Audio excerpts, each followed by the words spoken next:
confirm kasa video so no see about pound simano eduonu enum 25 minutes past 6 and Wednesday the 12th day of the month of March 2025 and pay yasna se agokan se hon sam enya de ba Robert Mensah Sports enya de esom wonu free samre kopem se no nkono ebebo ye ba abedi enkomo ewo agokan se hon sam mu ye ba ramu wa manone akohwe amanone nsam ni mu enra da we UEFA Champions League ni mu no 4 matches etodwa enunti enya 4 teams some qualify to the quarterfinals nenra nenye fedi agrokra Barcelona they are through to the quarterfinals. Inter Milan eko Bayern Munich eko na wa Anfield no na kadodo na ehwa ni musenka Liverpool akwa away na watumi akwa di eye enkunim idie anka kwan bia so no anka obetumi enso ahwe na watumi so atna afie ho no na anka di nkunim but enra ofie enra e ofie enyama amfasa entumi amfa ma Liverpool am no kasa de are out no be say bra Liverpool brain na kosi say league phase Liverpool boy chese one more edidi first e wo league phase mu PSG struggle to qualify to this stage so kai say na Liverpool so mo kono kobo playoff and sana one more to me qualify and then PSG to me go through the playoffs ni mu abeyi Liverpool top the league phase no every mu and some na Liverpool coach ne kan Virgil van Dijk must say na Luis Enrique Martinez adwumade a ode PSG aye no Ousmane Dembele komo ba na free mu de ba enra games to dwane nyina no ye de munsam no e de eba e wo show you so enne the remaining 4 matches baso enne remaining 4 games no baso Arsenal de omo so adwumane de omo wie wo mo no omo wie kro mo no omo twan omo che ba bia omo hwe de besie the Arsenal the Gunners no one wakoda da because okoshe 7-1 away nti nane de demu Arsenal for no the next stage omo kro na Aston Villa so no kwa away last week koshe 3-1 ti no Villa Park I see wi ama Villa ono so kwa nani mana oti ase ti Liverpool for you omo ko say England for ina Arsenal ko na mo so ko manim na Villa ko nanim Lille and Dortmund a game of France pa ne Lille ne Dortmund 1-1 omo the free signal the Duna Park by enti of France no enye fe dia gro crab but the game of the day no the Madrid derby Atletico Madrid nefia host Real Madrid first game and as a first leg go Bernabeu no okay say Madrid we need 2-1 enti Atletico Julian Alvarez one Pablo Barrios mo Antoine Griezmann omo be adwuma na Vinicius Junior then no Rafinha aye no he say me Ballon d'Or list no Rafinha da soro Dembele da second ntino ene no Vinicius was I say cry kan ho bi Mbappe cry say I ahead of you in the Ballon d'Or race no enti na ho na ebesi former kasama Madrid men no ma qualify Vini be adwuma na Mbappe ana say na Jude wa return Mr. F word aba ana say ne Rodrigo ana be adwuma no ene ho na be adwuma no against Atletico Madrid game yimun sem no Riyadh Metropolitano no ye de mun sem nyina de beba on the show ne awramu ahese den command say we I better simo fie na efisima hodo no so be cancer no yetima bo achi e de ama ojubedi no so ne FA Cup outstanding game akotoko wo no mo bo wo Baba Yara Sports Stadium mo 11 wise e be yix game no enso atumi e de efo na ahese den hon sem no etm inso atrema na attack no emun sem ni bi wo hanma ni nyina ne betumi so de aba wo dwumadie no so atumi e de ama wo hu se de nema enso esi efate wo hono na Napoli kofo a amo hon sem no ba Pole wo ni mu ni nyina no se de obi a no bill ne de ama no we are still searching for Abranche di Ede Daniel February aka Brahma no Yugusua ye hwehwe no a emu enseme no a court kwa asetina no mu nkomo no nyina no ye de beba abesum ye tiefo so no wo show you so lawyer Safuduku summarize enra court proceedings nyina de maya ni nyina beba be bo awrem na fei ye chimedi nkomo enra mra se beja fie tax no betting tax no we will abolish nkofo ani agi okrom hanoma enye fedi agrokra ensma hodo pii kan we hu ne sinkonya ye de eba no pay e wo dwumadie ne so kai se ene ye Wednesday ti ne kwame na ene why ene ne because ene na ye nyina ne se ora keto kreku or running unopposed etiefo ye FA president CAF esco ne so no or unopposed intine ye be confirm no Cairo sampa esco ne so ora ket abwera subia okoye adwuma e de ama eye Ghana and Africa nyina ensem ne dodo na aka ho a ye de ba e wo show yi so midin e de Miss Ruby Adams mema FK kakwaba no de apem won krofo aman so na afi nkoma hodo a waboabo no ho rotimi e de atudwa e de amaye ma me ya o message on 0244 408 046 me patro tie number na me de tudwa na me sharp na o message na me come sa no who say number na me de ma on one fanfa so me say number na 0244 408 046 0244 408 046 and now 0244 408 354 the numbers na the calls na obetuma save of phone so obetumi the message afaso aba ye be phone lines so obetuma send afre o the same number na e de aba 0244 408 046 0244 408 046 and now 0244 408 354 0244 408 354 for messages ne fa so bra na predictions ne yese fa bra enra games no reactions e wo ho ne say fa bra na menkin kan e ma e wo show you so you streaming live on Facebook Kastle 90.3 FM Cape Coast join the show no Facebook and pay hwe bi mame like na share for comment bra making kan e wo Facebook on so to me e the amount the real sports is here. Noyes caught in no man's land. It's Marty! Kastle FM. The sports king. The real sports is here. Noyes caught in no man's land. It's Marty! Kastle FM. The sports king.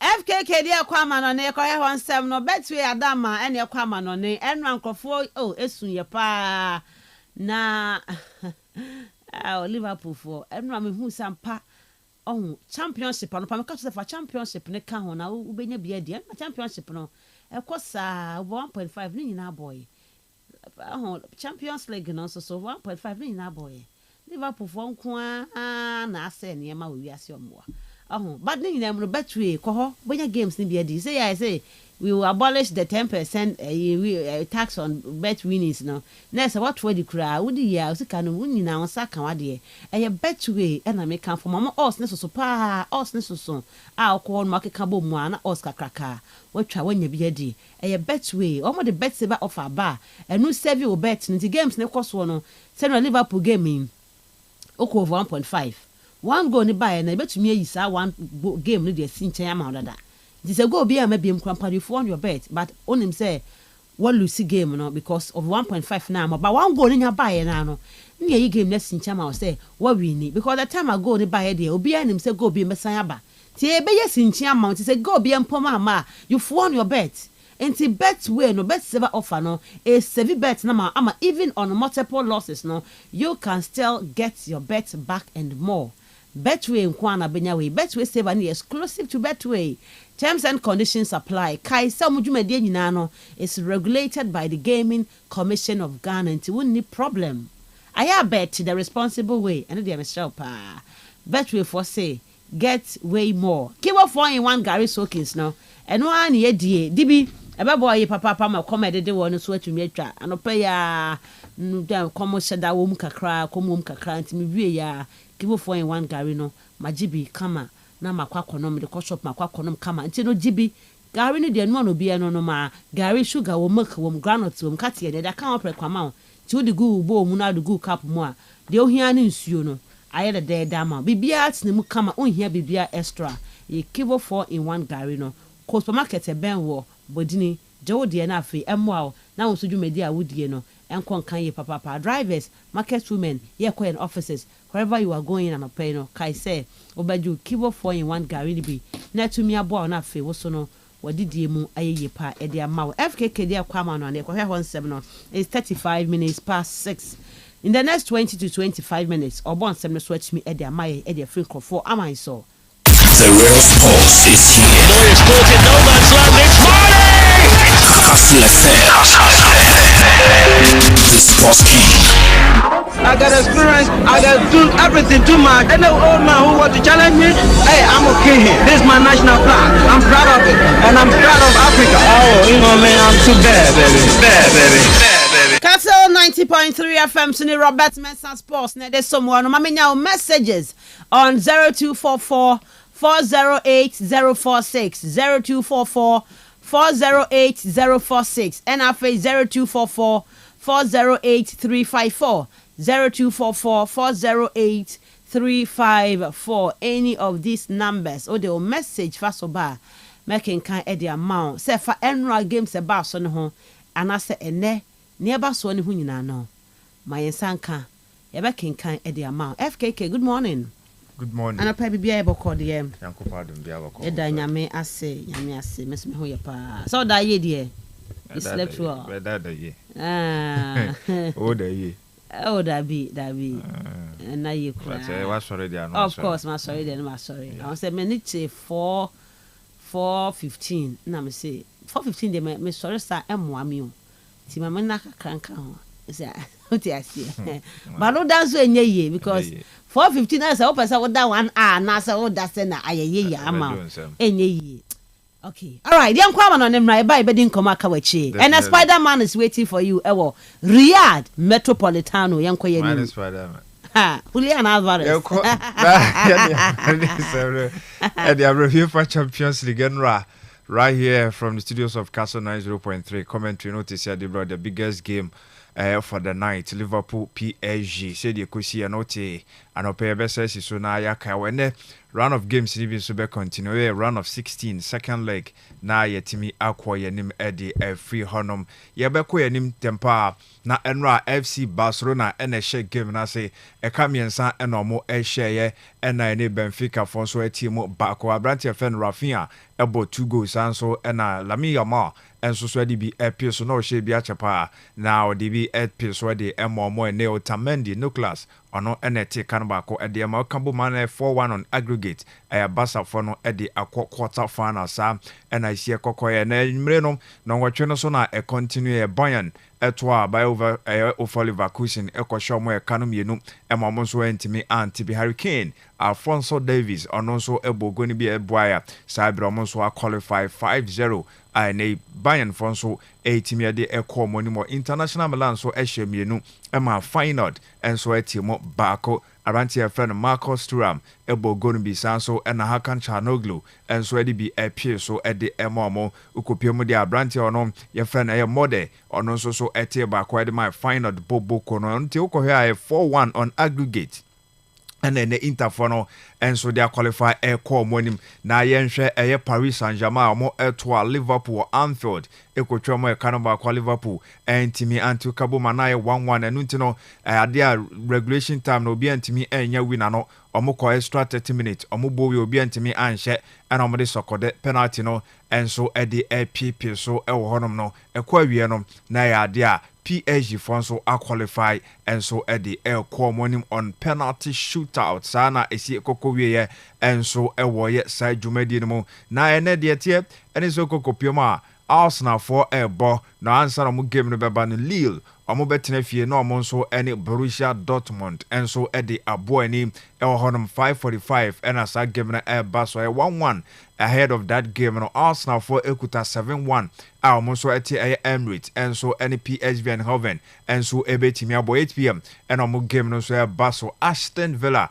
and Club Brugge and so ebebo and no so e ba so 8 now piomo aye 3-1 and Aston Villa for no and so ekuta omo so etena fie ahwese de besia ko waya Metro anase Wonder Metropolitano no ade Atletico Madrid for etena fie omo any Madrid and ebo Madrid 2-1 from Santiago Bernabeu ena ekwa kopiem honum na omo game no so etimi abaso ho enti we NFL Fishers and then so no todwa UEFA Champions League mo enti utimi dwani show no live on Facebook o hwe no hwemfonyini na wutie comment no de ba ne akenka de ama na so wa share na wa kwa App Store Play Store na wa download the Kastle app no audio no baabi a wo bia no ɛno nso betimi ate yɛnka ɛde afiri hɔ na yɛntoa so na react to some issues ne bi na yɛntimi ɛmfama wo de adeɛ teɛ ɛsɛ ɛnra basa wɔn game no ɛbɛ wie no ɛne ɔmutimi ɛbɔwura mu ɛwɔ sa nsɛm kakra ɛde fa yɛ games no na ansa ne ɛbɛbɛ so no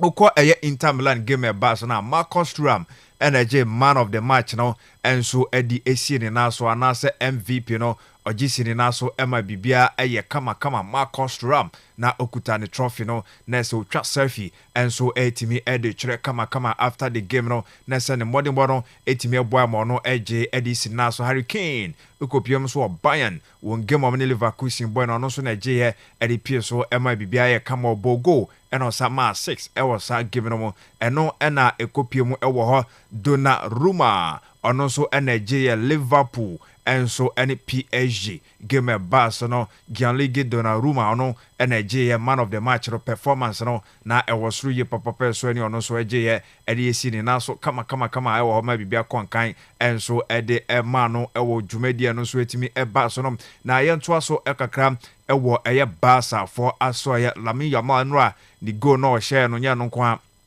na assist so ɛka ho ɛwɔ hɔ ma just 17 years and 241 days old and Abrante no enya Sabre or the youngest player to score and also assist in a single UEFA Champions League game and also ne record kakra and Lamine Yamal the performance no go with assist no and so itimi the boy and after the game no and now itimi kasa kakra say ne usha obetimi akase go no share no the best goal a share in the Champions League for FC Barcelona and also asema oka enso ede found and na Gavi see ne obetimi akase club no say the beginning of Mokai no they will fight for all titles ahead Yamila man so ede bi appeal sampa omo akandada say possible say ne omo aspire say every trophy bia esi omo anim no ade omo so ebetimi agye no so yensama Yamila Yamal so kan ede appeal so was sansam no so no so no yetimi abo akire ede amona Gavi or see victory no musa kan no important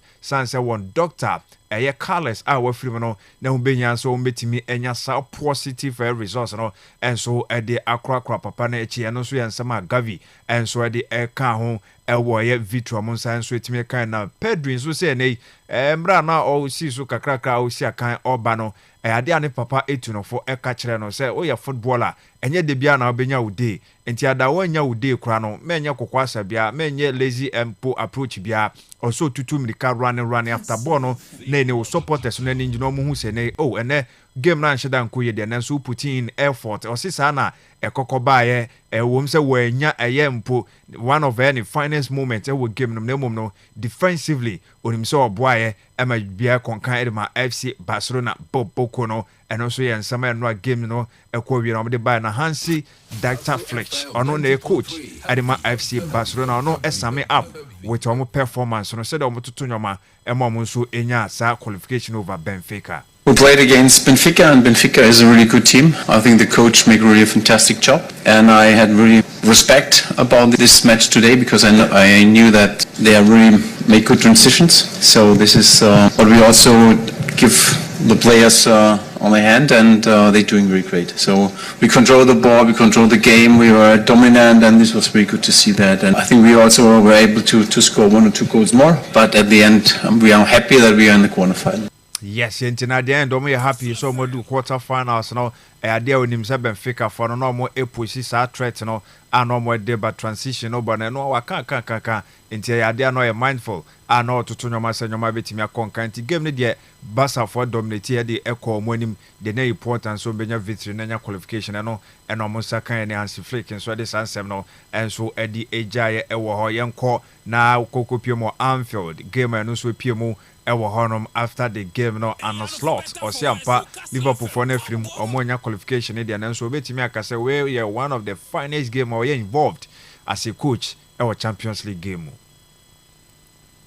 It feels a bit unfair to go out in this round already if you were top of the table and then you face such a strong team like Paris Saint-Germain. But yeah, that's also the nice part about football, that in a round like this you've got teams facing each other. I think everybody around the world enjoyed watching this game, and the margins are small, and if you want to win... Arne Slaughter, a very...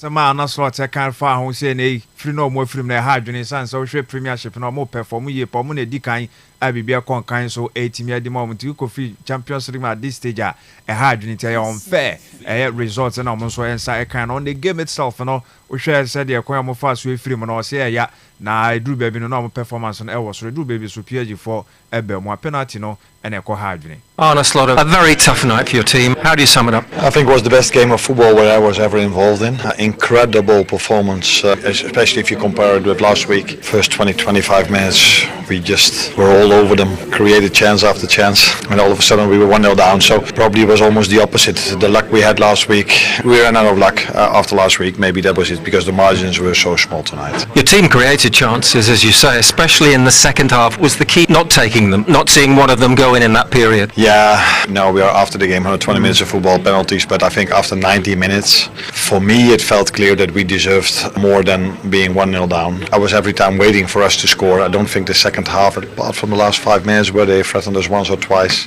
we played, I would say, the perfect game, except for us scoring goals. So it was similar for Paris Saint-Germain last week, where they played the perfect game and didn't score, and that's what happened to us today. And in extra time, and it was at least minimal, maybe they were even a bit stronger. Yes, game no na ni junye pa na efe no hwa ani bra na ewom from afanu nyina PSG4 ebo Liverpool for so motifie so ebo enti game ne de na ni eje ho said the coach no can the first time we involved in such a game no of any magnitude no this answer so etime de ba na hwa ade ba ko bi ekoti o Molak ai ekoti a PSG or that first leg no mo home no eno abi na be koti a Liverpool san say this game no betimi aka some performance no sa during that 90 minutes no mo better team no mo deserve more at least a goal wo sa 90 minutes no na extra time no betimi aka say ade e break kakra eba mu na de also mo ye no mo anye ne free okọ no PSG4 eba game no mu kakra and a penalties no so no utim se kwan mo fa so boy no na nyoma konkan so etimi ede more enye results are we expecting and so na so move on. Virgil van Dijk VVD ono so ka side for game no mo say the na sia kwa wo tu ni teammate no for side and the age go wie omonto aso no mo ko ahead ko hwe Premier League games ni ada cup games na aka no ko bom free ho. Virgil, penalties are cruel always. It wasn't to be Liverpool's night tonight. Unfortunately, so, it was a very intense, great game of football, I think, and to be part of it as well. I think obviously it was a totally different Liverpool than what we showed in Paris. Fortunately, we out on penalties, and that's the reality. Was the key maybe not making the most of those chances you created, especially second half? Well, I think even the first half, I think we created dangerous moments. Obviously, you know that they have the quality to create them as well. But yeah, eventually it comes down to penalties, and unfortunately we lose. Yeah, what do you say about those guys who've stepped forward and obviously not scored?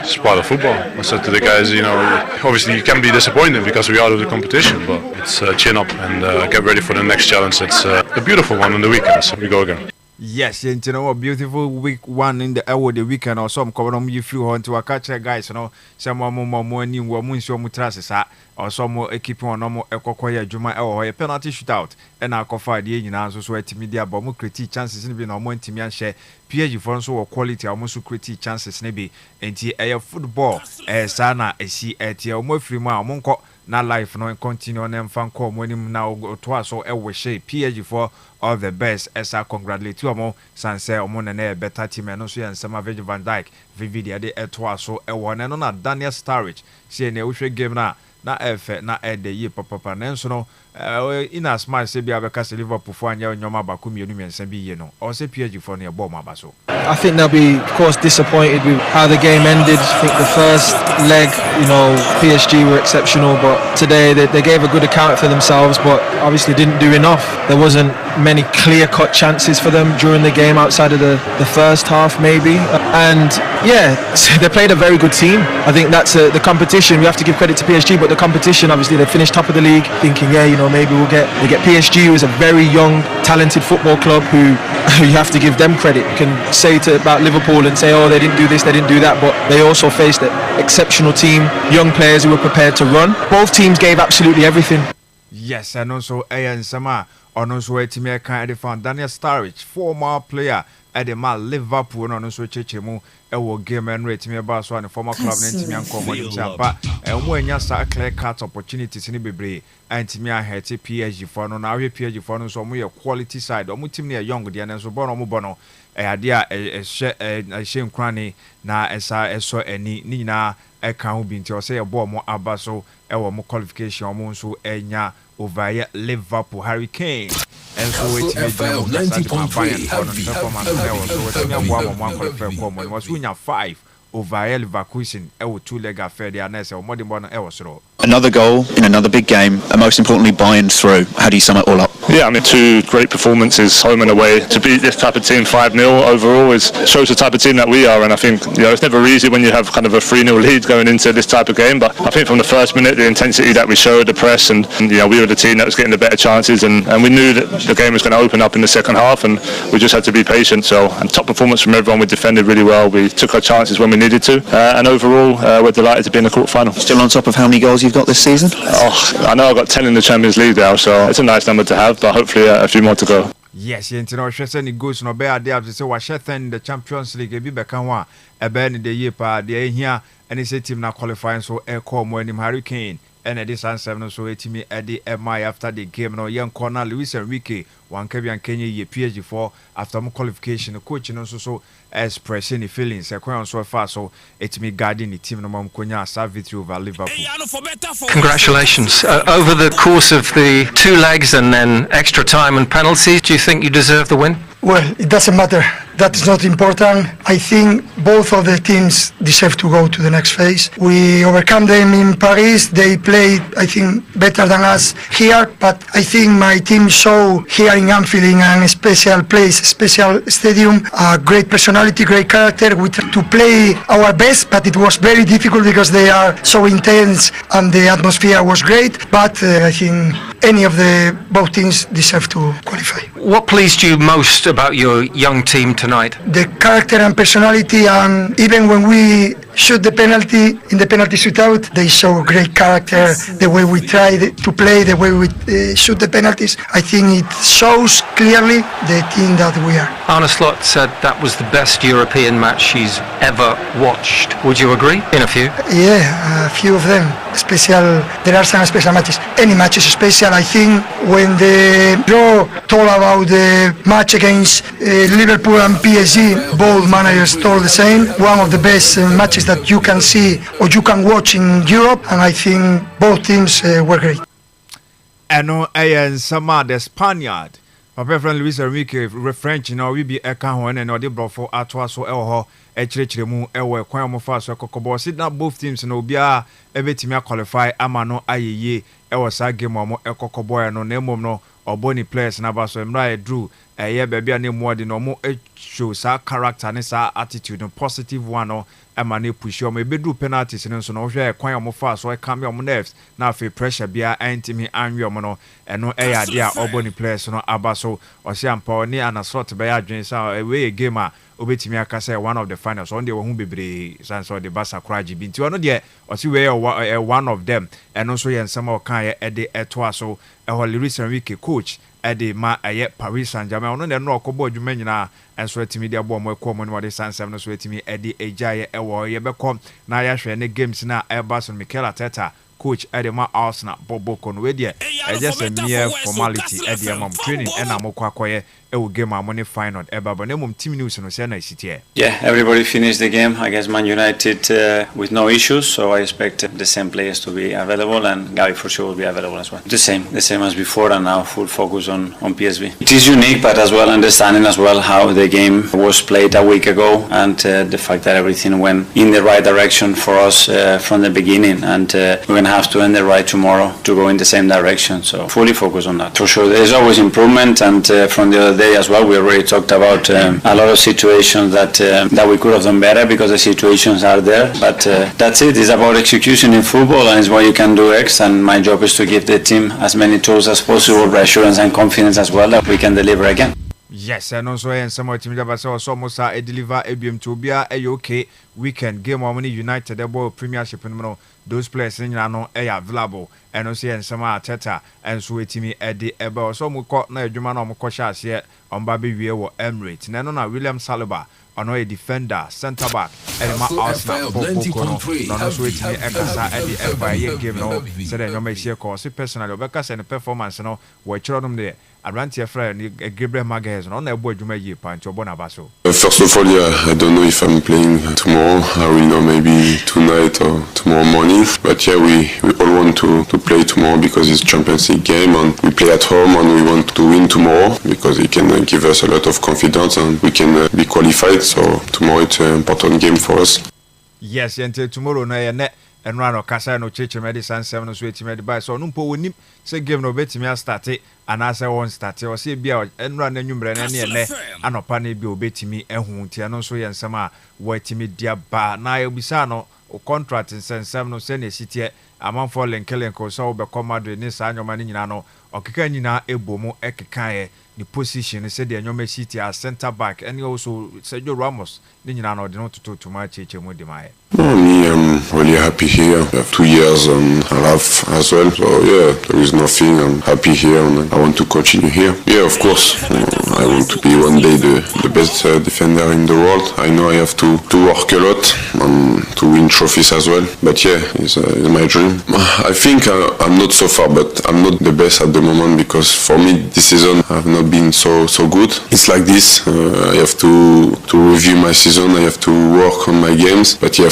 this season I have not been so good, but I have to watch, especially my partner Gabriel, who has been so good this season, and there is few as well. But yeah, of course I have to be focused on myself and work more. It's sad when you don't win a trophy, but we have to keep believe because we are here. We won the first game last week. Tomorrow if we win or if we draw, we are in the quarter final, and after anything can happen. We have to believe in ourselves, and everyone think that we can do it. Yeah, of course I want to win big things with Arsenal because if you leave this club and you didn't win anything, the fans and the people, they will forget about you. So of course I want to win big things here. Yeah, when I was young, everyone wanted to be striker, winger. We didn't think about centre back, but sometimes it's football. If you are not good enough to play in front, you have to go at the back. But yeah, I think now it changed a bit because yeah, you can see there is more young players that even at the age they want to be centre back or full back. But it's good in that there is no only wingers or striker. So yeah, it's good. I don't think so because I think, for example, Sergio Ramos for me like one of the two best centre back in the history is not so big. So yeah, I don't think you have to be that big. But of course, it's good if you are big as well. But yeah, it depends.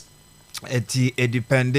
No, ensema watch media ba say ampanye ni figure no so treble why no ene man no etimi defend ye na wo hwa asere no kan Sergio Ramos asem no so enwa bebre sa den so hwa ye kan defenders a mo aya de wasase so bia yi mienu a owo mu bi wani kan obeto so mienu enti sa na no so ne de no esi etie na se do kan no say this season performance no enye te say Saliba na ye nim no last season no enso etimi ade ba no say the born partner Baso Gabriel Maguez no say o gidi sa no the performance this season kastlefm Arsenal for no e so person ye one of the best defenders was asase so say bia o kwete ball na e no so e bebo ni din sa bi te say the Sergio Ramos mo ye ball mu di no na emom no be sa agi say o wini nkruwa e de ma ye o club and o national team they say the Arsenal no sa na o person ye san say ne contract na ka 2 years e was so person o bo e wo ho ewie eno so ensema ni nyina mo no otimi de kan ya say nei first defenders na nasa center backs no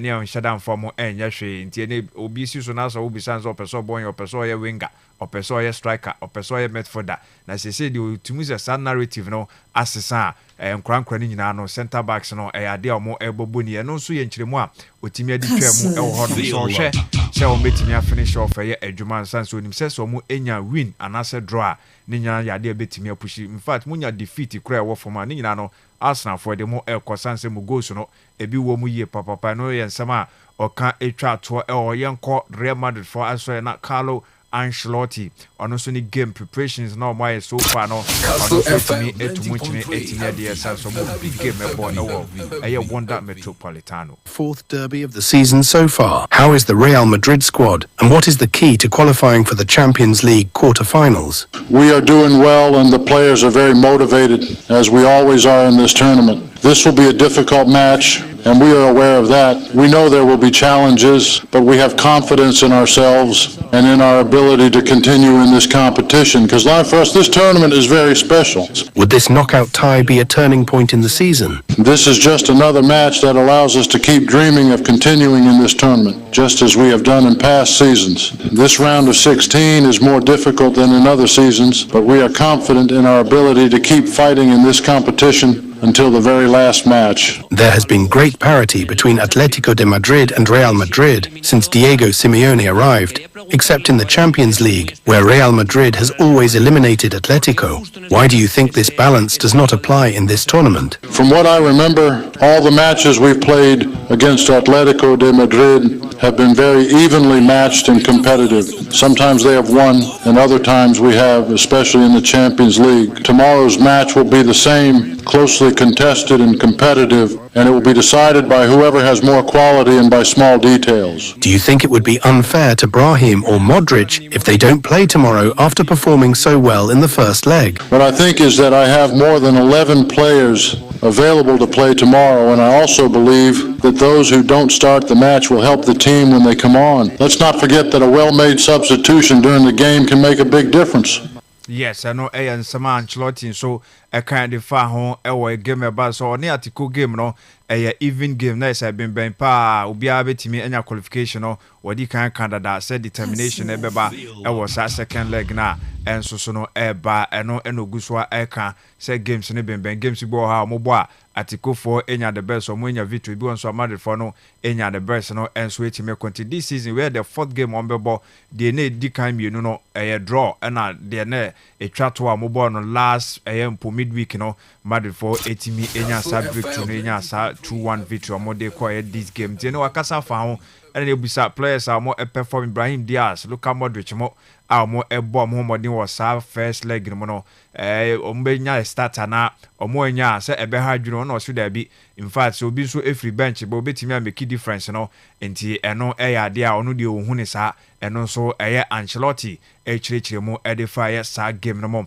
na eno na Diego Simeone Pablo e kan di no so no so ewo full trust ewo ni Atiko team no mo si players no owugidi omu so metimi overturn yes 1 goal deficit no mo so enya the qualification over Real Madrid boko no and also some I believe in my players, I trust this squad and no some also catch central for our game no so or ti game na say or ti baby or more no ase enti any akoma any adrenin bibia no ehiem na mom no objective no any say almost we betimi boss game no na for manya qualification akokodu the final no some Diego Simeone and so a kaya when the press and as ahead of game and omotinefio no many Real Madrid and so abo e wo honom na akokopiem dia Simon Mashniak ono and I UEFA from penny for so nkonko gina sa game na for nto ayerem na bibia enye kama emfa mo Daniel Sibet ono so ene beginem Aston Villa ne Club Brugge no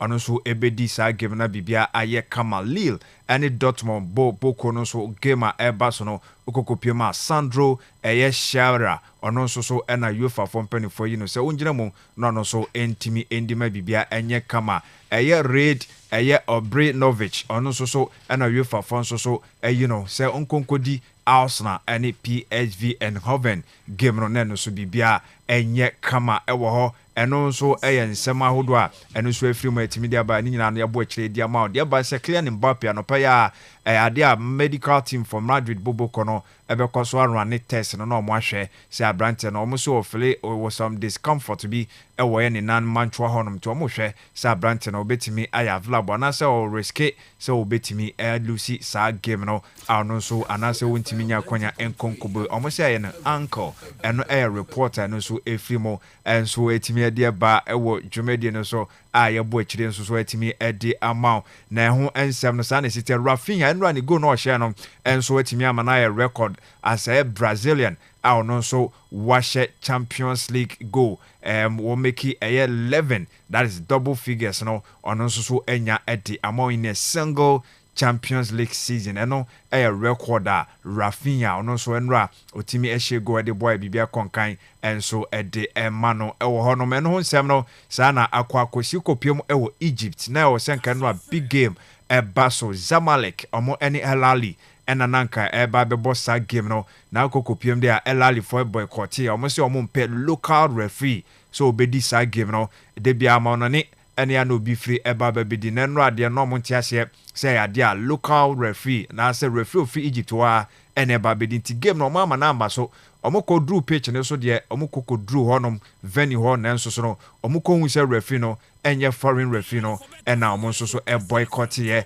na ɛno ɛma Egyptian Sports Ministry no ɛde ɔmo agye mu ɛcontact Saudi Arabia wɔn sports ministry no sɛ ɛbɛyɛ a ɔmo ma ɔmo referees no ma bɛdi game no your referees no ɛba deɛ nso ɔmo ba late a ne yɛ ɔmo hwɛ sɛ ne saa game no so ɛbɛtumi aba so ɛno yɛ nsɛm kakra for Popoba ne 18-man band no ɛno nso so ɛtumi aba wie a wɔtumi aserve awie sɛ ɔde ɔyɛ available wa ɔpɛ midfielder papa bia no Popoba ɛwɔ hɔ kokɔkofa no no nso ɛmɛsi akan ɛmfa ɛma yɛmfa nsi deɛ aka no continue from on Kastle 90.3 FM. The real sports is here. Neuer caught in no man's land. It's Marley! Kastle FM. The sports king. The real sports is here. Neuer caught in no man's land. It's Marley! Kastle FM. The sports king. Kastle 90.3 FM Sini Robert Mensah Sports and there's some Wednesday morning. It's 6 minutes past 7. 6 minutes past 7 and Yagusua Yakoya. You better come out and Wednesday and Champions League dates. When him say back on say you better can di I am on an seven come because then a match I would want to join maybe Basun. You better can you know if we are now for Yabba Chef Fisamahodwa and also to me I can. Mamma now message on 0244 408 046 0244 408 046 and 0244 408 354 0244 408 354. For our message, you know, Efa Hobra na yanyebre enkin kanina into me Efa Emmaum. Neuer's caught in no man's land. It's Marley! Kastle FM. Kastle FM. The sports king. Mama Osman Davenga Akwaba na fe yabedin komo ewo amanonesem na no 4 matches to join 4 matches baso ani nyina yebedi ho enkomo. Osman, good morning. Good morning, Miss Ruby. Ano pay bi e boko de. Ruby ankopo na do. Day ground. Yes. Bibi I find wa so. Nyame adom ho ya pa. Eno ana Liverpool for ni page for so mo mpon bo ni. Some bepon. This na mredwen wo ho. Na me se onya is 30 minutes pa. Sakobo penalties. Adisa so na peka wa hadisa. E drivers ni bi one mama Osman omo am say me ana me pesa kasa ni bebre oti asenti na maye din na bo na maye. And of course because of time abi na ade asaninti no. Ade ai munim se fe no nya sa na tie. Babu one ma so pese oya on pesa ma change. The man was dream. The man was I didn't himself qua bra 5 cities. Baby, I'm a me no abra baby. Me no abra baby. Now, show many more 5 cities. Oh, mammy, sister, now he made him say, I shall go. I shall say, yes, they now the call. I mean, a superstar. Munya, the boy, wine superstar. I'm Munya says to buy no, and in there, Bonio, in there, Bonio, did the correct fair no. Oh, now no, I so cook master one baby. FKK ehwan pankro no ne saa horse ebua kwata no so ho no masa osma was ehwan pankro no ehwan pankro no engofo charge che se abua enye no na wasa woje oyasa mo yasa ne nyina anya se khalifa ya no nkofo ne nkasa ai enye sa ebi mo nya ade unnim ade ne pepepepepepe baro pesa ya me say me timu amre bo say me tumi fai me fa me say na me say de fa ko sa I always them can phone coffee nkonyo ko fast that na bi ni ho ai obi say obi tumi fa me pragebe tumi fa me fa Omoje 250. Well, matria. Still there of found because na 250 na dey buy 250.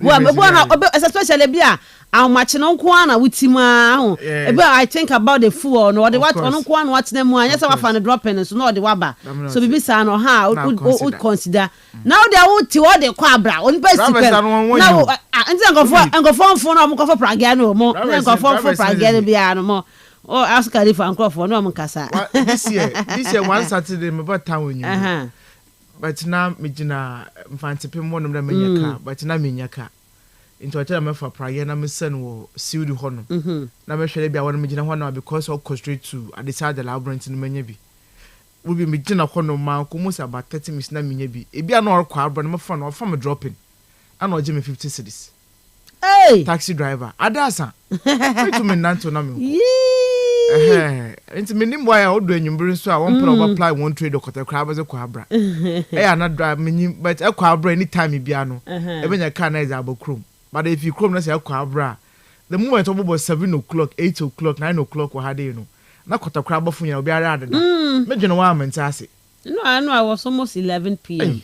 Oh, yeah, and tonight is our funny when they say 11 p.m. You know, over my family, over my family, over my family, kind of so. I just say, why you come? Okay, today.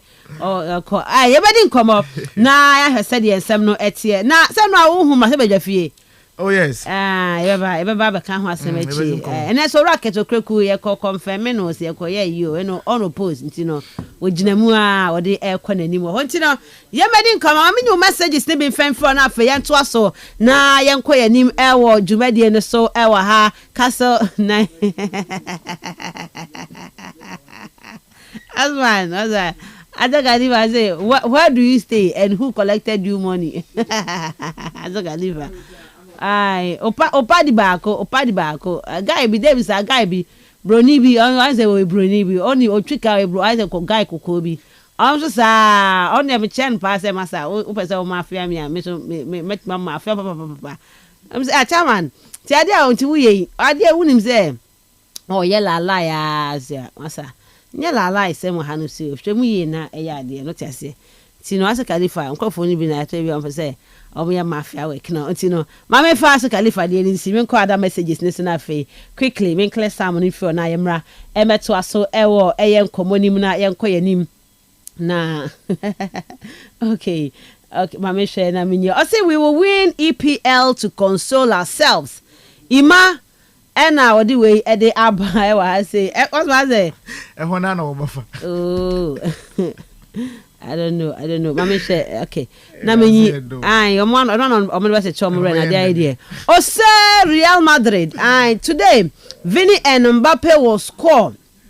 Luis Marcus Eddie Fialmina no then dey no enso Eddie Abba El Hanum say and was watching PSG and Liverpool play with speed. Oh, Sembeni. Fluidity and energy makes me realize how far City has fallen. And Benjani from Akoto Benson Elmina. I hope say menya name no very well. This one is trying to trouble me. Yeah, I mean Arsenal. Okay, Arsenal. Hi, please. Good morning, Miss Adams. Adams, please. As I said yesterday, Atletico Madrid should go and find some medicine to drink because today we are coming like lions. Vinny Jr. inside Capro. Thank you, Vinny Jr. And all the way. And so to me, Eddie Abawa ha. My main call na favorite to kakra na yemramedi and komono ewo hanum say yeah. Okay. I'll say we will okay. I think say well when you to the no so me and also the free honum na okay. It's unfortunate. Okay, when they come by say it's unfortunate that you are out, but you bounce back. Okay, my name is Youngster. All right, Youngster. Izine or I don't know. Since the Liverpool have been eliminated, then Barca will be eliminated in the quarterfinals. Swear, at the Liverpool ne Barca for na. Omona mana no so akoye asem hede ama way. And Miss Ruby, good morning to you and your crew. And also greetings to you, Semo. Okay, to all Madrid fans this morning, and we are going to win hands down for today's match. Ike Edifi Elmina Broimima Northern Ediano and so Etumi Ede Abba Ewaha, and Arsenal will beat PSV. Okay, I'll continue reading your messages later on. Na yakoye name. All right, they made him come over on the same name. The real sports is here. Neuer's caught in no man's land. It's Marley! Kastle FM. The Sports King.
Duacro and I'll do it at the buy and that's now beat PSV the way.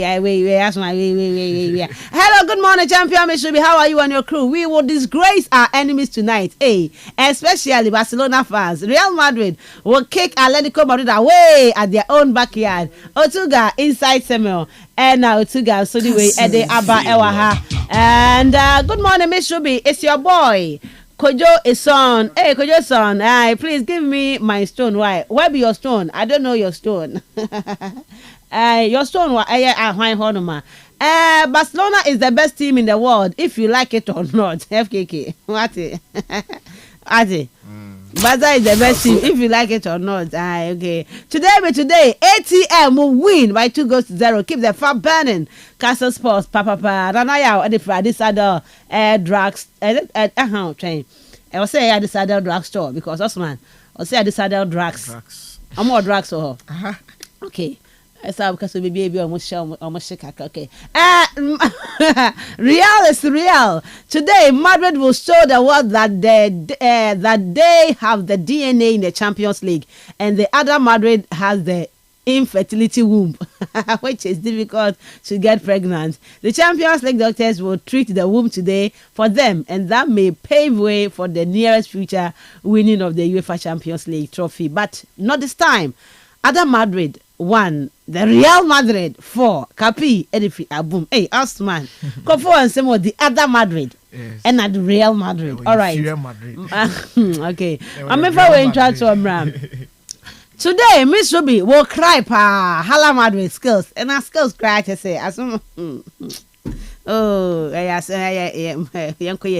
Maminya also message on 0244 408 046 0244 408-046 and 0244-408-354. Yeah, quite no games ni me and net games no. Yeah, the better so. The real sports is here. It's caught in no man's land. It's Marley! Kastle FM. The sports king. Baba Benga. Miss Ruby. Yanko ya ni manu a matches ahodo no ba so yeni nkomo. All right, Amanda Sanope na enchicha yenete fu nyino nyahwefo no nyina. We are streaming live on Facebook intino o maye nyina yenko Facebook na yenko hwehwe no ntako Facebook ko na se koruma a throw message na ebotum azu location na account yetum na yamo oye props wa hade na wo so bibiara wa konkan na ozama wo honum tino yeda wa asa no pe bia ka ye ho bia okay ziman. Ruby, my starting fee ended that games in 5:45 the first game of Kodonum. Barca 14 February against Benfica. And me sure the results now after the game, now not surprising because it was what we were expecting there. Barca football team now be human, especially what we when you 1-0 win. No, and I feel the emotions surrounding the game. I'm a red card. Yes, red card, and then we can win to Mambo game one team doctor, and then I will pay tribute to the man. It was beautiful, and then that was the first game after Apono ruined. No, definitely now obey here there. One more game na one two na one share na one fan share upon any and emphatically and that it was all about FC Barcelona and Ruby is actually Barca for one form this season, especially the year 2025. I'm sure that there is any better team in Europe than FC Barcelona currently. Into me would support the Sinibino. What can they are the best team? They are the best team. It is because in the year 2025, starting 17 matches at Wabo. It is only about 3 draws na Wabo. And Canada has been a win for them. And I shall corner waste for that will dominate one games in the soa. And on my Barca for one performance, it will be all your interest in honum. And the 90 minutes of football. Now Barca for in all Ninjanano, both first half, second half Ninjanano, in terms of ball possession, total shot, chances creation, big chances created, and everything. It was all about FC Barcelona. And that should tell the level of club no work we could one bossing bono or tum na okon kano honum. And then there's about some of the few stats now. Especially for the year 2025 now. Say about 17 matches. That will be too much 56 goals in all competition now. Wow. That should tell you the level of club no what we could do honum. And for me, we're at the business end of the season. So if any of that momentum no, now bossing bono concan the mia, then all my club no your supporters and expectations there. The major trophies no over to na waji. Until there's a Madrid Casa about the Champions League. Barca for now so confidence there. Once you want team no, edwuma no over to na waye. Enti ehwe special baby I want to worry about now. The other side I want to mention that nyezin.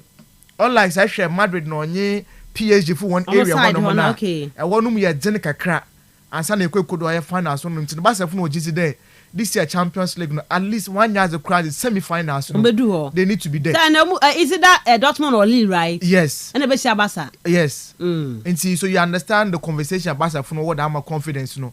But football, mama kind of turn sure. One match after the other. Now we turn away Remo. We consider 17 goals. The defensive setup I've always been complaining about. Compare the number of matches why 56 goals. Now 17 matches. Now we consider 17. Now it means averagely. Match we will consider 1, and that is one thing very clear. So if we win it, me feel we to now work on any more honum, and that individual brilliance is be honum or chili to na yesha na yekan some wadi. And one particular player, I think that last week also na yekan some that is Lamine Yamal. Lamine Yamal do baby no at the age of 17 years. So actually the expectations and conformity to boy no na. We be always say me feel or chada but and na obenya because this is a young man afraid no reba. And so many fights me one pressure be about to wonder no. But no be could do him fa. So Ebeka Bojan caricature. Sure. FC Barcelona no support he was a fantastic the new Messi. Yes, no you born the ball. But because no pressure then didn't know. Now boy no when to man could do level and I expect to could do. But for Lamine Yamal miss my was start no. Says who pressure button the match be on show go on my assister. Ruby ebia na orombo boy no. But on any good day bia no. So on your new mojo, ni dribbles na azino, ni surging forward runs na azino nyinano. Ozibama. But o could be able to but more assistant or goals in Biakanwa. He would definitely do it or honum. Intended that training performances on the day. The first going to Barca for share no. Any other player be will be by selfish there. He will go in for that glory. Yeah. But I'll play on Rafinha. Empty net and a ball to the back of the net. But now Kasane sublime go no share no. I mean look at the angle, the precision, execution. adwuma otum oye ohonom no that should tell you about oye Lamine Yamal nimbozi mba boy no otum na obo ohonom. Fast forward into the Barca concede another goal bibio na ma kan asem wade the defense no may not win them the trophy. Esha other team is a world player obotum agi trophy na it is about their goalkeepers and the defenders no. Some of these errors Barca for tower here you know bodu baby Ruby won ba chiro because a show opponent are more a lot of the chances in membo nche but we say we create one pe na wo team no be jam ma we tum na you concede goal a oba ha wa adwen and the Otamendi no go shey sanka Barca fu defend ye ya nka da free header no wamba especially when they had about 3 players was Sandwich Otamendi when you went to win defend the ball no it was that bad for me okonoma one. However, wotum take advantage stepping up no edwuma no wotum na woye okonom nti mo Barca for na but they're not forgetting Pedri and on Rafinha they figure can ask him already Brazilians no edwuma no so wotum this season no the Balando conversation no maybe Mohamed Salah and the captain will be I feel there virtually to school. Oh yeah, of course. I know I was out here my starter. My place Rafinha number 1. Oh yes, definitely. Number 1. Even Harry Kane Crampo. That's on the numbers. Rafinha and Osman Dembele. Even though about French League, but still. Yes, I mean that should be 8 or honum. But Madrid they say Mbappe and of course Mbappe is there because once a champions Liverpool are exiting, one hour bono, definitely will get the upper hand, and especially when you have been so academic.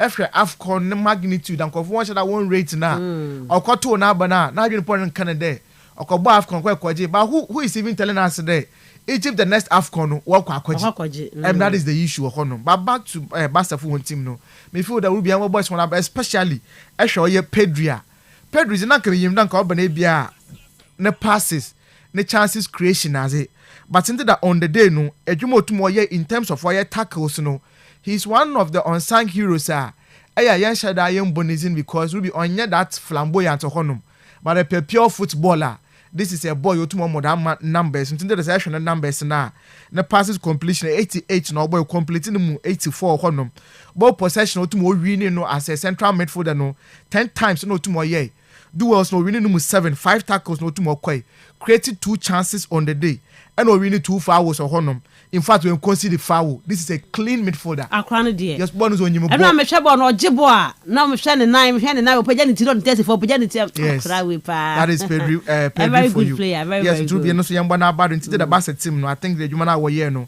Now ya as out no our surpants. No kudos to FC Barcelona for qualifying to the next stage of the Champions League. No, and then the young coach Germany hono.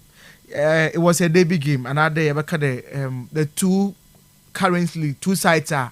Once we compete for most of the trophies all called the German lands and do. And then the Bayern friend once again watch right there. When it comes to the Champions League now, then by the penino, and then the ones was answer more emphatic be there. Leverkusen for yes, once in a while, they will come in, challenge and win trophies, but the subsequent seasons, I remember to my not the amount. Some catch and say, a friend say Champions League spirit. Yes. It's about soon any Bayern more than Leverkusen. I'm not paying. But if that's the case, I'm checking the PhD now continue once we qualify. Ahead of Liverpool. If that is the case. Hence, no so on team. Macadabia coach, that is a Vincent company. And on any players, and I won't win the magnitude of the Champions League, will be obeying him guys there Bayern for Champions League na yeba round of 16. Na Leverkusen na won any history in the Champions League. This is one form na kwa bi ka kraw ho no no. Na we kwa Bayern fu na fim.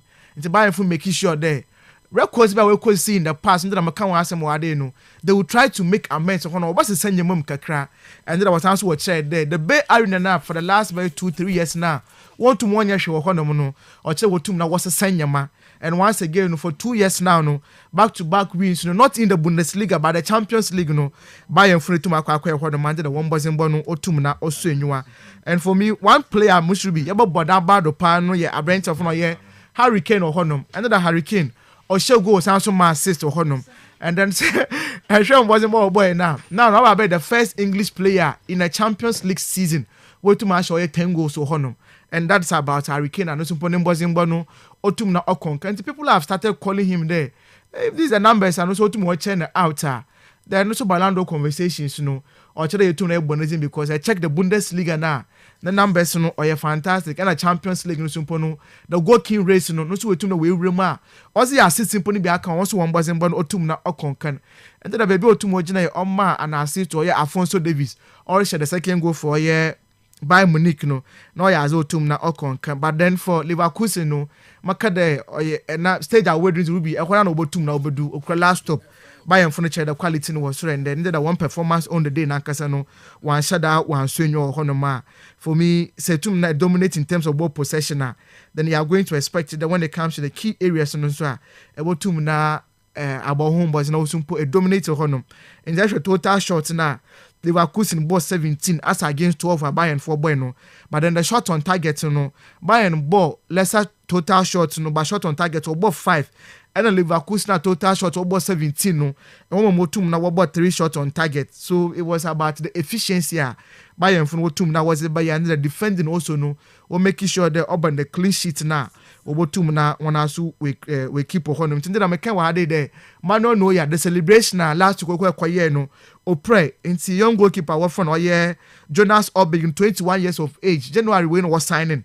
And our Brenton Otum was starting and also the first Champions League game no or keep a clean sheet no so numbers and bon Otum na Osenwa into Bayern kudos to them 5-0 aggregate and also Otum na was a qualifier or honum to know it will be young Bayern for so on bad or honum and that Inter for no so make a mere formality because say about game against Feyenoord first league no they won by 2-0 but I bet Nefie let's say win by 2-1 definitely when the game no it was more or less like a close contest or honoma obiara otum na obo no homeboys but for me the goal la Brentel for no Marcus Thuram otum oshe no that is my highlight for that particular game no because and then I say I show you from the left hand side honom no orange ball no otum no or cut in na that ma tender boat in fact e ka short we no mu ya show onya execution wall no onya angle no direction otum okoye no goalkeeper had no chance there or save that ball no into the proper goal or in the game no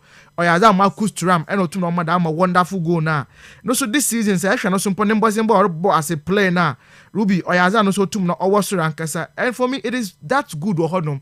This is a player now for German Bundesliga anymore.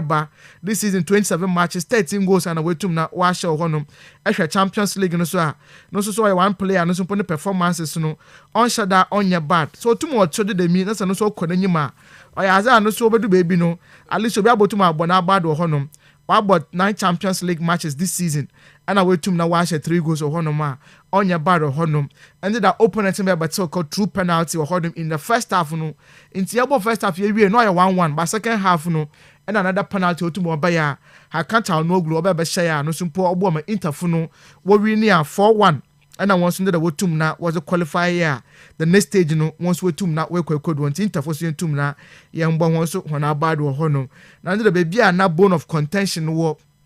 Baby and now attention in our one was Anfield honum after club our friend Liverpool walk away or Park the Prince walk really one game no by a goal to 0 and then our Anfield not expectations ni as also for the two sides in na into yes the game no command upon no make there say take the two managers now Luis Enrique even the first league now lose game no when give up there the game was over because no nyim the team no so actual quality awokuta.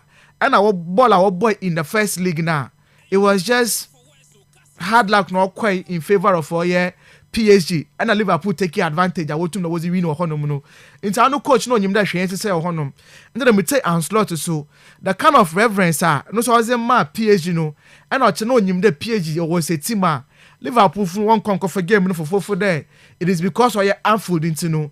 It was going to be a day at Liverpool for about carry or honum. But I should not be confidence there. And then the game no not Liverpool no or cheddar what two mana what ye ejumano or honum. And then just starting the game on Ankasano. Say about the intensity I was the starting game from the two sides in Yanano. No ya so tum no was end to end action by the two sides in Yanao honum. Liverpool from the start ye. In fact, I wonder what to create the first chance of the game no. I think about one and what to more honum. Mohamed Salah the chance Onya ya and the Nuno Mendes otum na onya dama block na or make it dama clearance no. Fast forward, club our friend PSG came so deep into the game. into Kvaratskhelia started or Honum, Osman Dembele so started and I was started there. What crazy chance no. Ruby said by candidate McKenna had there. One thing I Liverpool for no. So PSG will take advantage of her. Over to Liverpool will be their counter breaks no. It is actually Liverpool for Bona. Once they will have to throw men up front of Honum.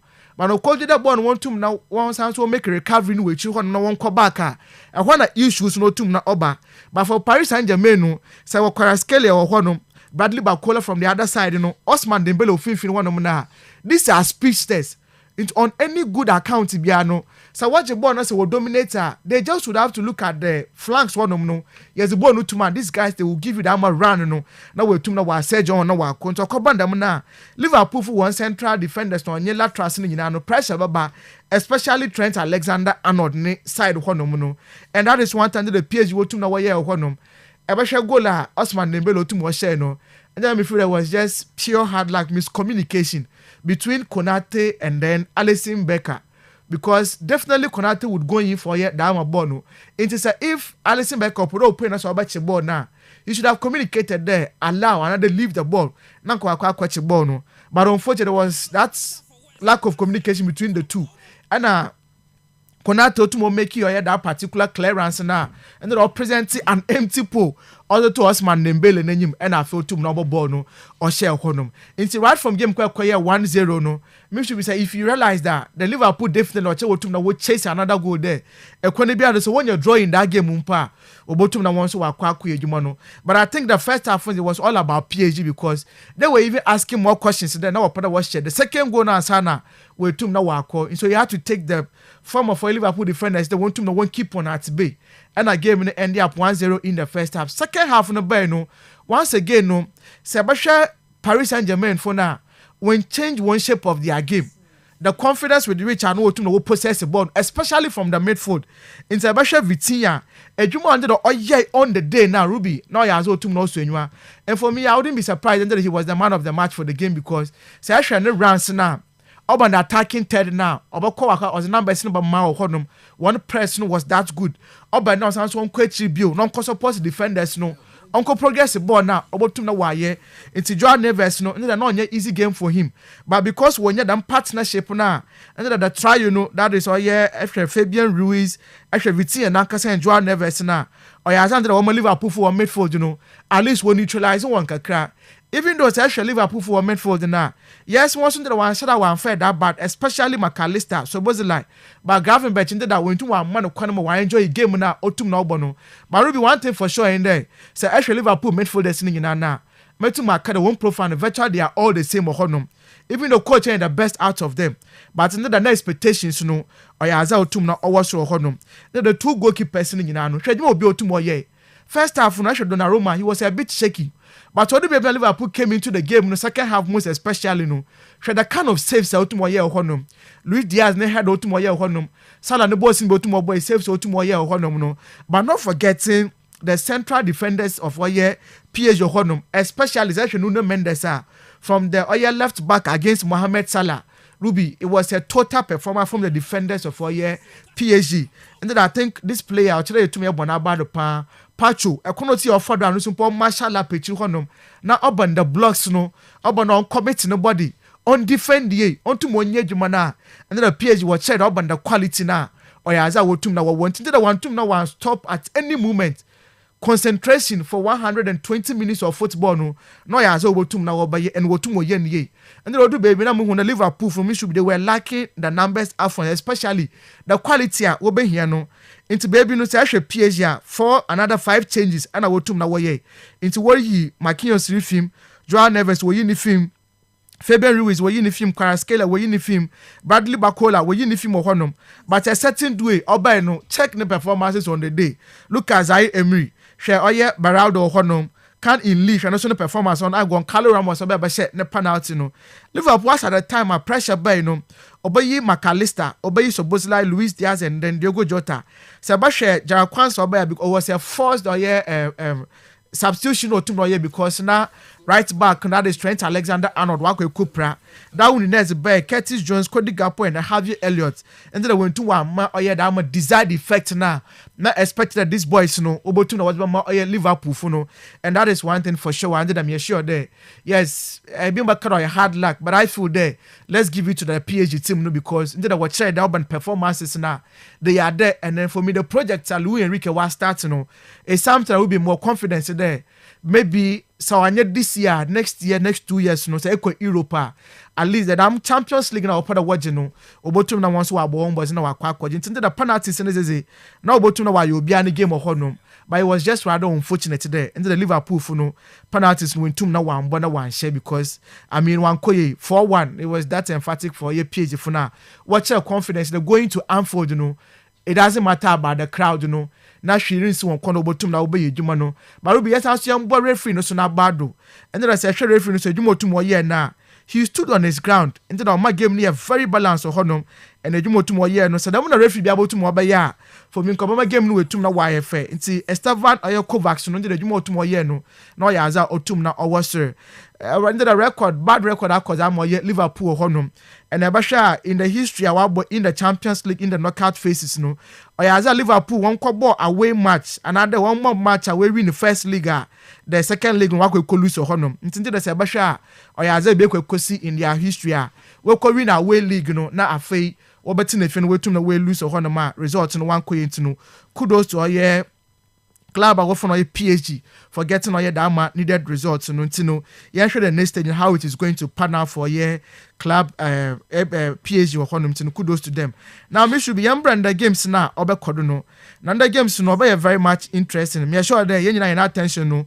obekọ on game obekodo Madrid honum into Liverpool versus Dortmund no Ruby I'm expecting there Dortmund yes 1-1 or honum but in that game no Oche wants to make sure there the quality now performance would not matter. But the baby to me pick winner ebotum na ko woni honum. The 3 matches are 2 matches in another 2 clubs near wetum na wabono. Oyaza Ninyina has ended up in a draw for the 2 sides in Ninyina honum. And that is one thing now. PSG another club of Dortmund for so obotum na obahwe ni ye wo honum because say Esiale lefuno na say you about 3 matches Ninyina no Ruby Ninyina draw honum. In fact want to share more than 2 goals in a match. Inti 2 of those matches no 1-1 or honum and the crack 0-0 so it means some year later mkobo some of this game na French league am nko nkoje mfa nyahwe wo honum but then say to me ko Champions League now yes I want to send to Menji but you make money over there but in terms of talent and quality no Dortmund for was certain that of Leo Dortmund form in the Bundesliga and yes so different from that of the Champions League now so definitely they should be there. I'm expecting that Dortmund funu obotu na wa edwuma but Jonathan Davis mo won so wa affront one no obanda one for numbers in ka wona obotu na wa Angel Gomez mo so obotu na wa hawadwen but will be any team to qualify no are going for Borussia Dortmund in that particular game no honum Arsenal versus PSV straightforward mo going for Arsenal win. And I hope then that Mikel Arteta is very bad with all the rotational policy. No, me Arteta, I will try to manage my squad. Mumbo full strength 11, but at least goalkeeper bottom my start or honum. Central defenders two bottom will start. Equa the midfield now at least Jorginho to start. I'll be a good rest. Thomas Partey, the flanks one no. Your key players in Libya ever here for the subsequent games. No, you can rest some of them. I'll go in for a straight win for Arsenal honum, but I may expect avalanche of goals. ABR 2-1. ABR 3-1 win for Arsenal. It is going to be okay. Aston Villa versus Club Brugge, another interesting feature about Kodo Honum. Aston Villa could win by 3-1 away, and that was a good game. I will be watching now what than performance in your Honum. But then the thing is, Obi was share game in that particular day. No, that game was ending up 1-1 until the 80-something minute. No. And a kwafo an own goal and a penalty by Club Brugge funo will consider Aston Villa will convert or honum. But then Villa Park one I'm going to expect Club Brugge that they will come in with an full force today. Young because we call Bergamo no one best or honum. But this time round Aston Villa and that they will put a very strong starting 11 honum. Premier League in 1G. Into if you have any trophy to compete to make money or the Champions League quarterfinals now. I'm going to expect there Marcus Rashford mo, Leon Bailey mo, Morgan Rogers mo, Watkins mo, Marco Asensio mo be obanyo opportunity start bia no should be able to give us that numbers no now result no in favor of Aston Villa to Aston Villa to qualify in that particular game no na will be a bone of contention or why yen nyina zechi no ye the game about kodo Madrid in there and way and in that game no the kingpins of the Champions League Real Madrid was a 2-1 win and was the fee away was a call one bitterest rival for one fee and so my game when we saw what happened in the game last week. For me, the performance are two teams in the world, you know, no, as well, two no so anymore. Even though Madrid the better part of the game, what check character, what check the winning mentality there, a quanibia, no, ya what tell you to the winning game, so that second leg, no, number two, no, go no, or Zama or Honum. But I took off now, so when go on any mass or Honum in that game. Into my game, look at 2-1, no.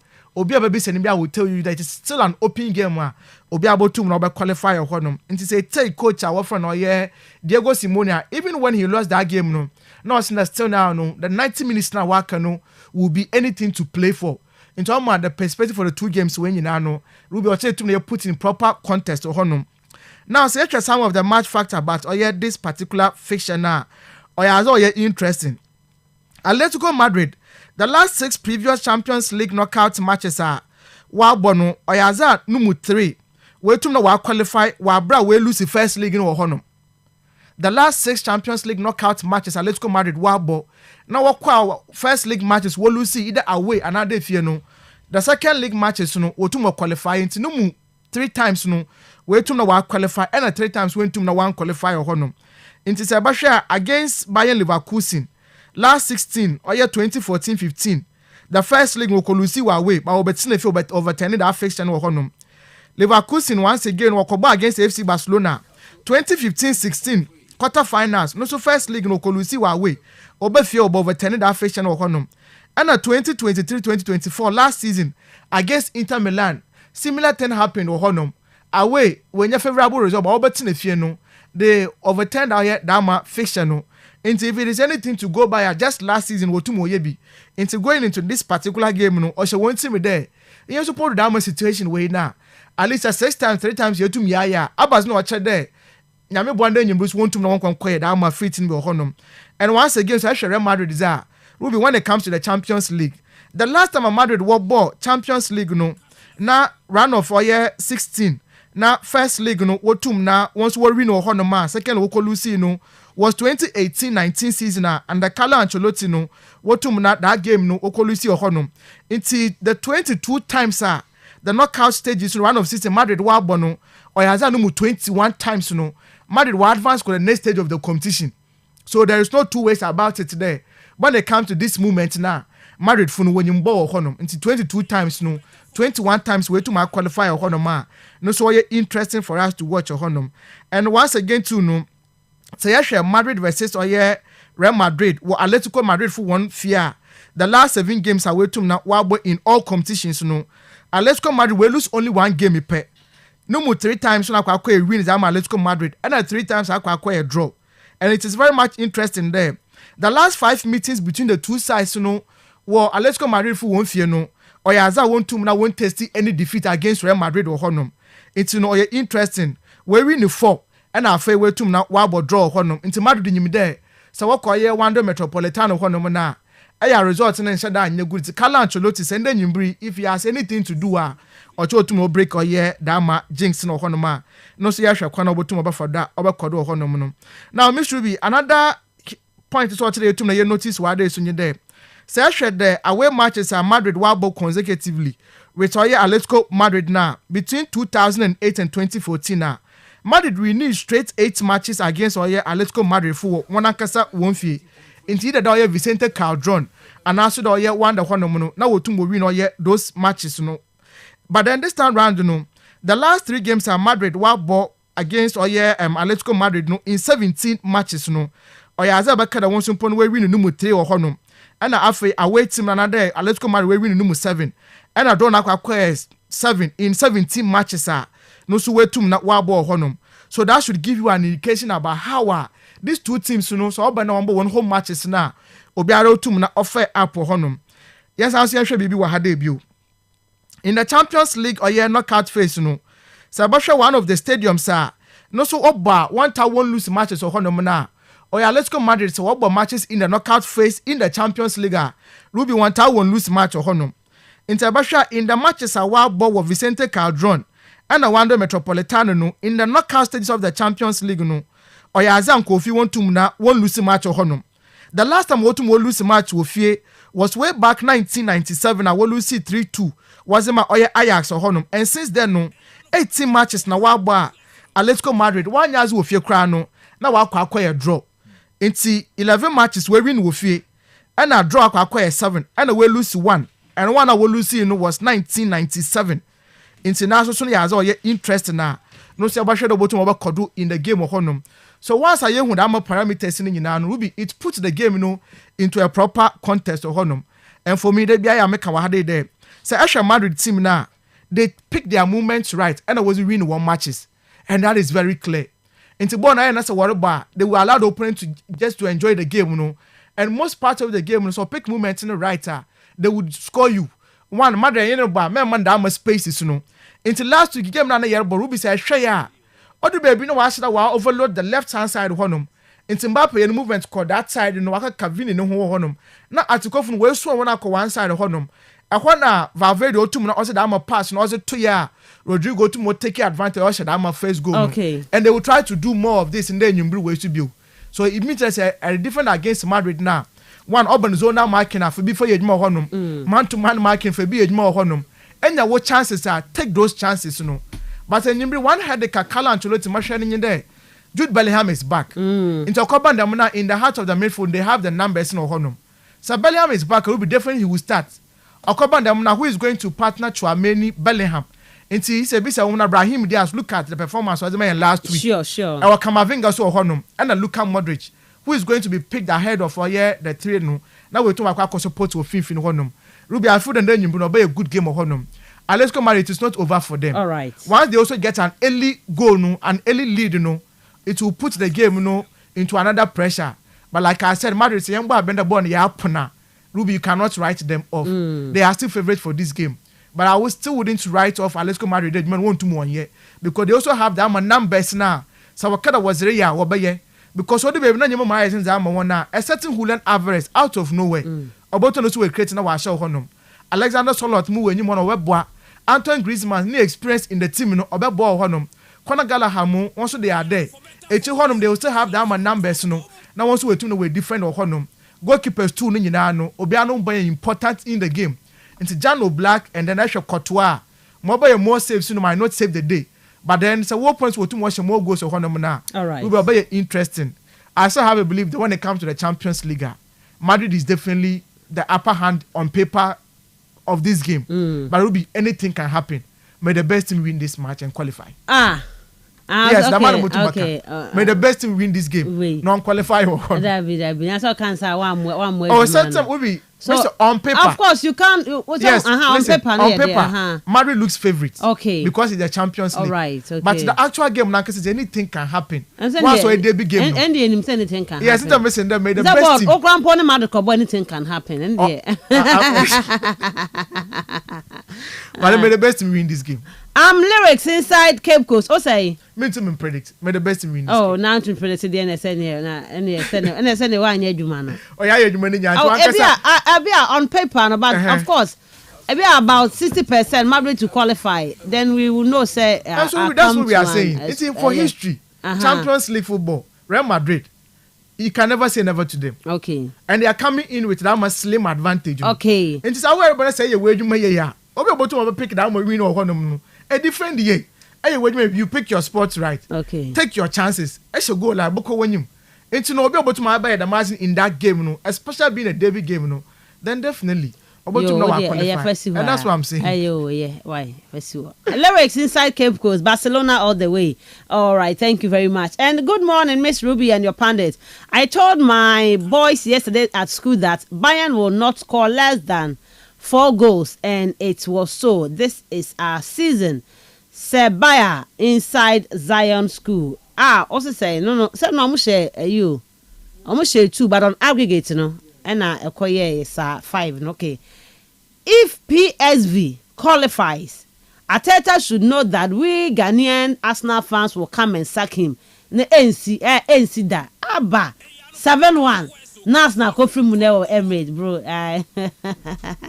I will go and sack him from the training grounds like some fans did to certain coach in Ghana. Ken Laston, Eddie Friedrich Crow, no the way. And so Eddie Abba FKK. Yep. Yeah, Bremuka Cray. I don't say Madrid game, no, or and also for a prediction, Brown, the other games, Nana, Yan Kofi. Yeah. Lille, any Dortmund game, no, a tricky kakra. The Lille for better war, signal do no, ama, as I dream as a kakra. Omo tea omo backyard, no, they will do good. But still, me hopeful. Say Dortmund bet me akwa Jumane. Oh yes. Wow. Yes. Bet me akwa Jumane. But they were surprised me. Surprise and sad. Wow, surprise me. Sure. I champions in slightly. Okay. My mom had that chance, you know. All so right. being the victory qualification, they will qualify. But during the regulation time and all that, you know, obviously if say person you know the OBBR. Just go for goals. Yes, go for goals. But at the end of the day, no, Dortmund will get the qualification. That's how I see it. Okay. Arsenal at the end, yeah, match yes. Aston Villa and Club Brugge. Aston Villa will qualify. Okay. Yes, probably any game I best I any for any that simple. Club Brugge for number Ababa game. Obviously 2-1 victory be for Aston Villa fun to get the qualification. Aliko Madrid. With everything I carrying no. For me, Atiko Ushe weekend performance on Modima na and Shada and Sweni. Omne hetef, you know. Now because be Omne Madrid. We say the ma Adiano Ebia so predictive for Madrid be a bit easier no kakrano. The competition na yebono. So Beka me kind the first leg, you know, say 2 La Liga games now, and I say 2 games now previously, no more about this season. You name him say a draw. But that quiet Champions League in Intino, when Madrid for arrive, you know, it decided, yes, and mind you, say 1-1, in number, so a war, a Wonder Metropolitano, Madrid home back, at the Consusu home back. So it means that no munina so one who are the ashe, and so in the Champions League now, Madrid for TCR. On Baba Beye Juma. That is why whoever ube analysis na you need bibia, but at the end of the day ube share sa other details na a Champions League game no ma untimi enyi enfrim no, especially when Madrid na involved no.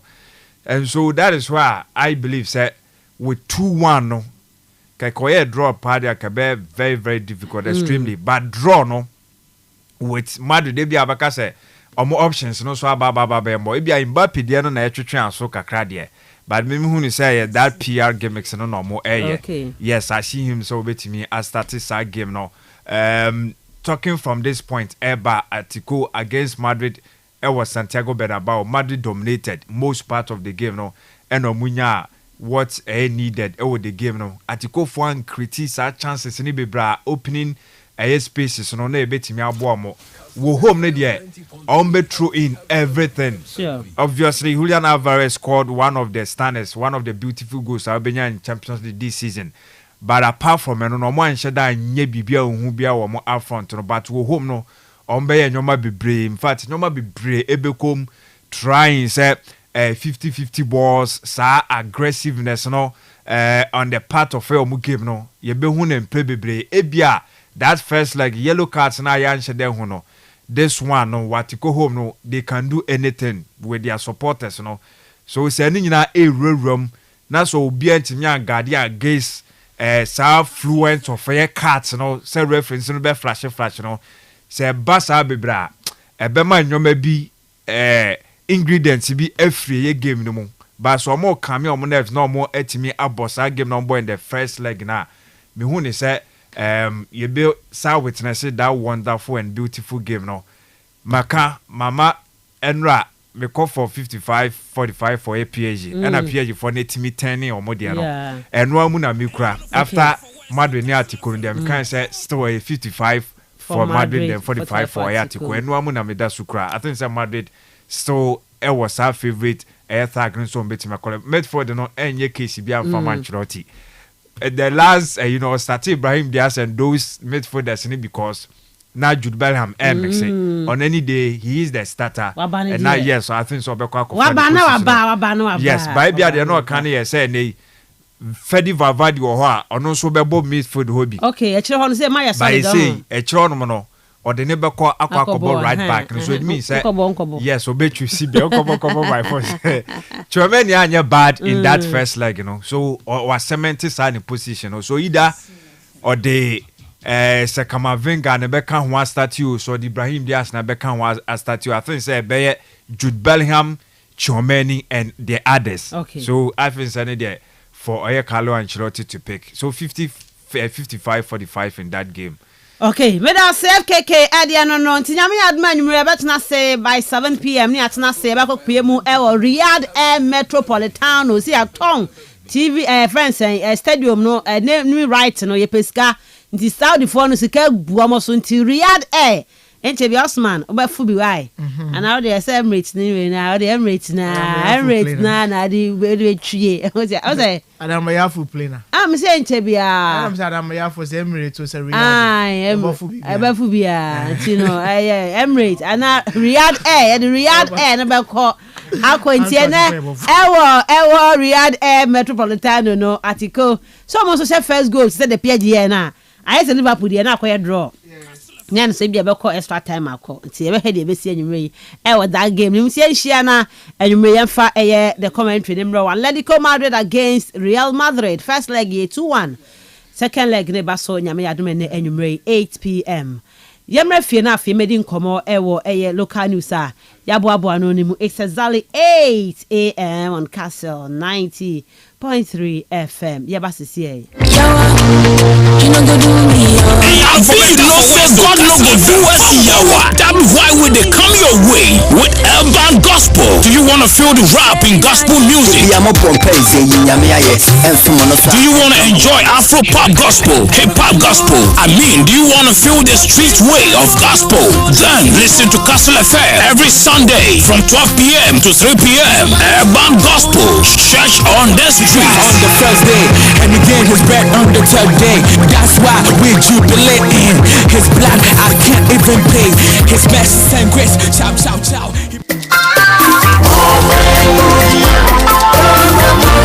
Ma omani hu hian na Ghana man oyame na wo yenze se Ghana be here ojina ame na wo yendo me the meeting na Kastle FM ze jumeza wa tunisin no man hu do rebra ojoda copy fide biara wa bra wa bono na bien ze copy nunu me yimbe oye political show wa hihye ntiri bobua na ogweman Central Region na Ghana wa kodu jojo Kastle FM 90.3 blending tradition with style. Kastle FM 90.3 Kastle FM is here to lead you to the Most High God. That is why from Monday to Sunday we come your way with spirit-filled worship songs from 12 a.m. to 4 a.m. Worship hour is the program. So join us and be blessed. Kastle FM 90.3 blending tradition with style.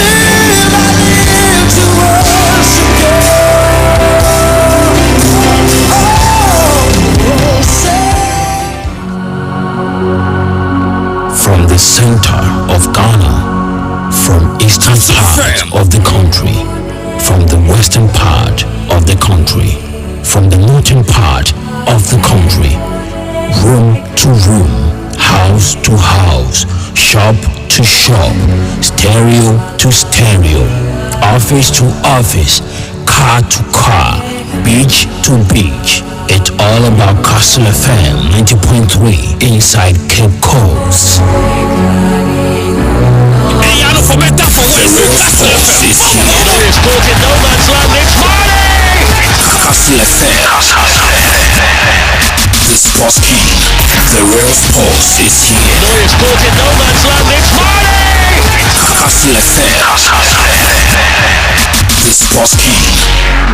Kastle 90.3 FM Sini Robert Mensah Sports ena yede esomo no yebe fie na afia ba bedi nkomo ewo efisem no emu na yetumi ahwese de ensem no etie wa ha kai say live on Facebook Kastle 90.3 FM Cape Coast join the show no Facebook and pay question ne live ne like ne share file comment ne bra ye beje bra kenkan nyina enso e de amount e wo dwumadie no eso na yakoye ni file message F0244 408046 0244 408 046 0244 408 046 and 0244 408 354 0244 408 354 message no efa hobra na yetimi kenkan nyina enso entimi famao e wo dwumadie no so ye ba fie na fe few local news ya boaboa no yetumi e de mu nsem nyina enso e de aba ensem no e wo fie ye ankasa enye fedi agrokra nyina no ye ba abebo echi na yetumi e de amawo enrada wo ma se bedwa fie no na Senegal fo nyina e twen ahwese de nei budget 17 be sifia akọ ewo mrase bedwafie na enkofo enso han wo mani papa ewo hono ma na enye fedi agro bi ehwe ne eba besie na enra betting tax na masen be PM ema finance minister ora eye Kastle ato forcing edit to just say ampa betting tax ne de say no 10% no wo mayi a tese ne baba yi ede fi wono mu a ebeboa amamu a mutwa bet no mutwa bi na mudi a enya ade a musika no yabati bi ayehwe. Despite our commitment to increase the non-oil tax revenue by 0.6%, we have programmed the following nuisance taxes for removal in line with our manifesto promise. Mr. Speaker, we will abolish the 10% withholding tax on winning from lottery, otherwise known as the betting tax. Mr. Speaker. Okay, entiano I am sama finance minister Ora Kastle ato forcing edit to just say ne betting tax no. Ye na say be yi e dey front na dey wudi ubeta. Enya afei e na obi ba betete wa bra bo say na say e betete na de entete onye hwe.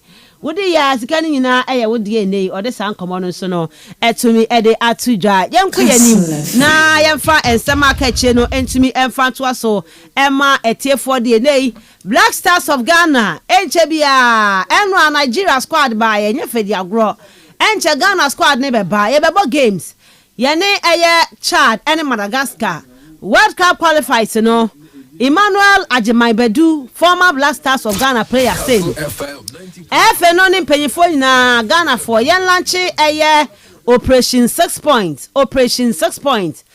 Chese games ni nyina no. Chad and Madagascar ni nyina no. Yeba abedi emu enkunim. Enti ene sebeboa ena fo to adon so ogye se Otto Osman, Otto asuade. So Otto adon suade de wonim ade Otto adon pebe because support de Ghana for their man until FA and launch Operation 6 points. Chad and Madagascar game no. I was a Black Stars eternity. Emmanuel Ajimaibedu. This World Cup qualifiers should be a turning point and laughter for Ghanaians. The supporters have tired a lot. They have been very, very supportive, but they are tired. 3 things I will say. They will always get the support from our Ghana supporters. That one, no doubt about that. That people are angry about the national team. For the Black Stars, I have a friend, they will say they will not win the game again. Actually, the national team messed up.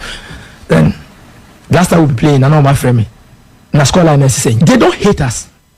They think we can do more, considering the kind of quality players we have. So, at times, it's emotion that comes from abusive will come. But our supporters have been there for us. So now, fortunately for us, we are in the race. 9 points with Comoros, 9 points. Second on the group, Mali 7, and others 6, 4, and 0 points. Now we need to launch Operation 6 points. Chad and Madagascar have to go down if you want to qualify. The coach, for now, I think he have learnt a lot. If he haven't learnt, then I don't know the kind of support he needs again. Because every support, the government, the federation, the supporters, everybody have to give him. They have given it to him. If we are relying on only the AFCON qualifiers, I don't think he will be there.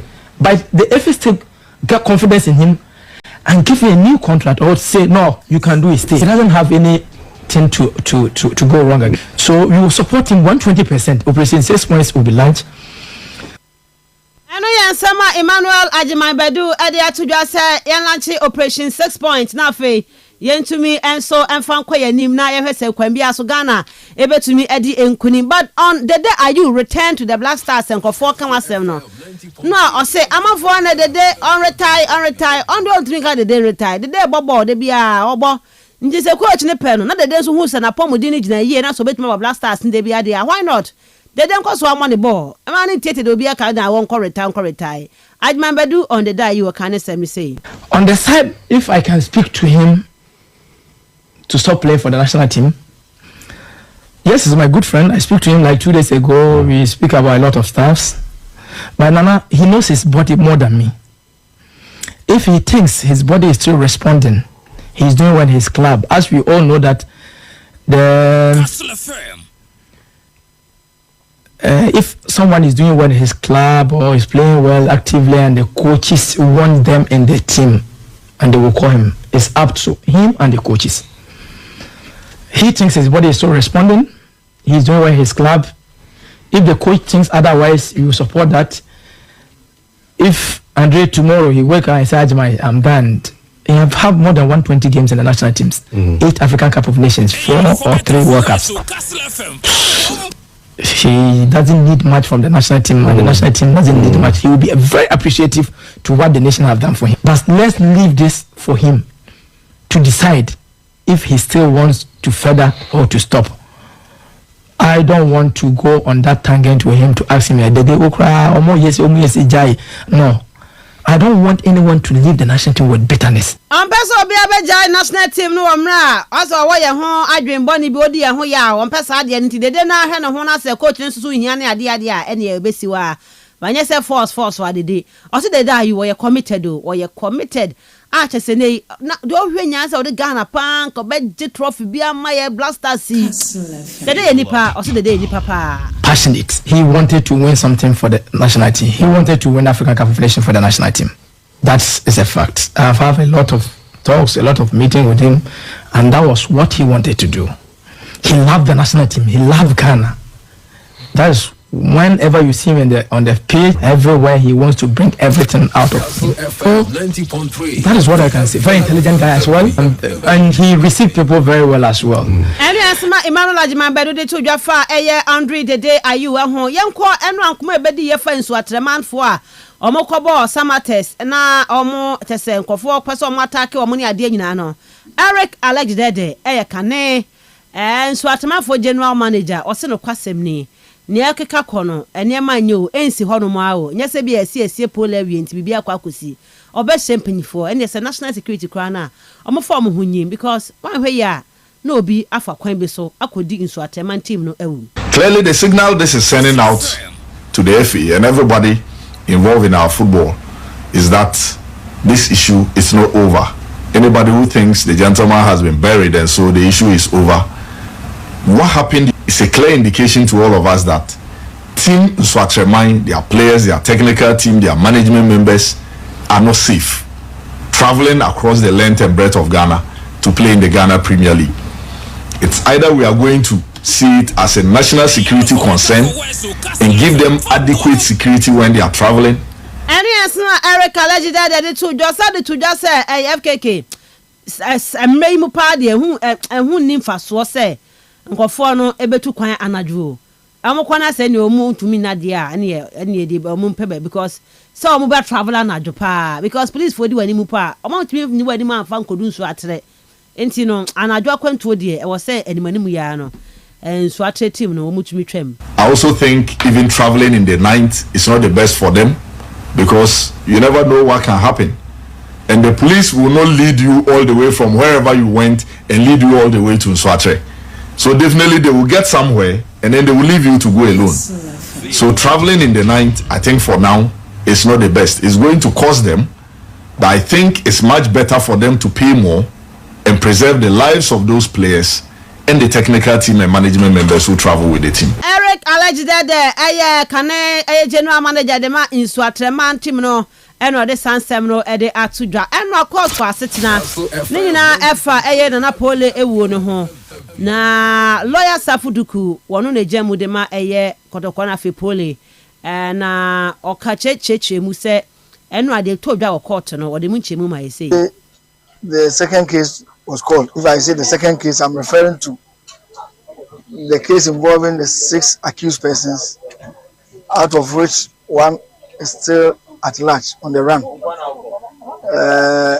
The man referred to as Daniel Febri, popularly known as Brahma or Rasta or Ashi. That is the second case I'm referring to. And the business for the day in court was for the court to give its ruling in respect of the 2 motion applications or 2 bail applications which were moved at the last sitting by lawyers for the first, second, and the 6 accused persons. So the long and short of it is that the court has granted the 3 accused persons in the second case bail. And the conditions are that 3 persons each should stand for them as sureties. That is 1 person, 3 sureties, with the bail sum of 300,000 each. And then each of the sureties must justify or must show justification.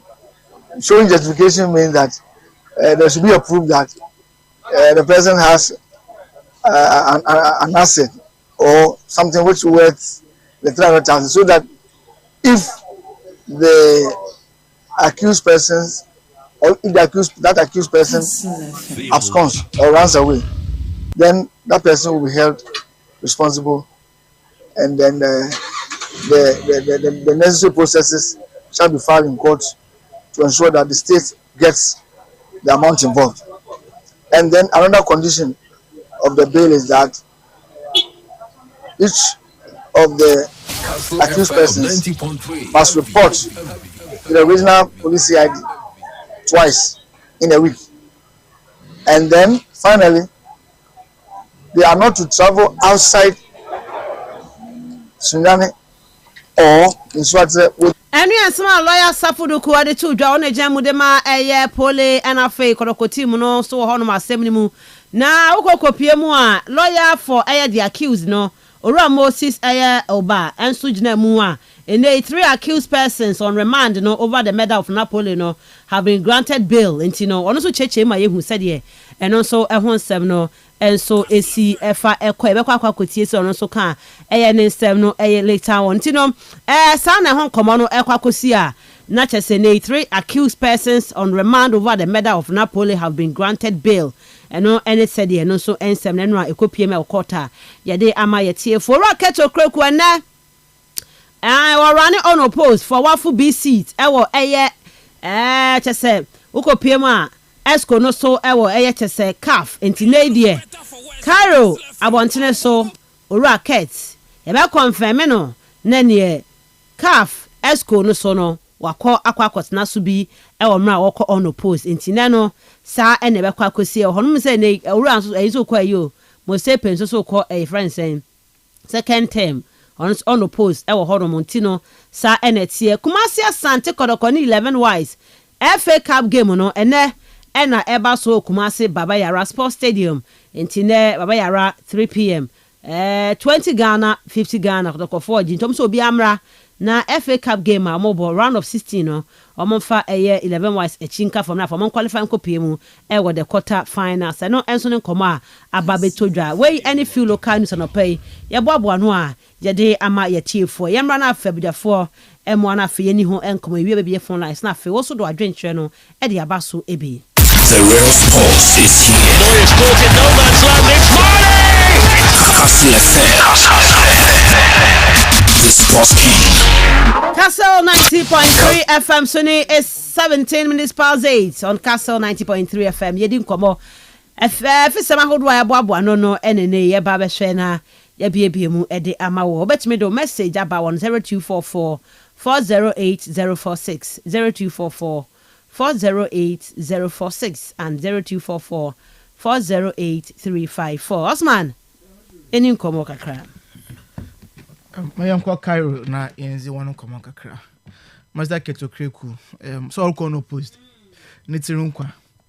And then when you won't come to yes na one for man. Say once all kono post is easy. Kawana Okoto Abano, Abia, they have hindsight and then a lot of scrutinization will go in Nankayashe, a Jimo Biabori, and how will be a national team will progress and local football all Konazia.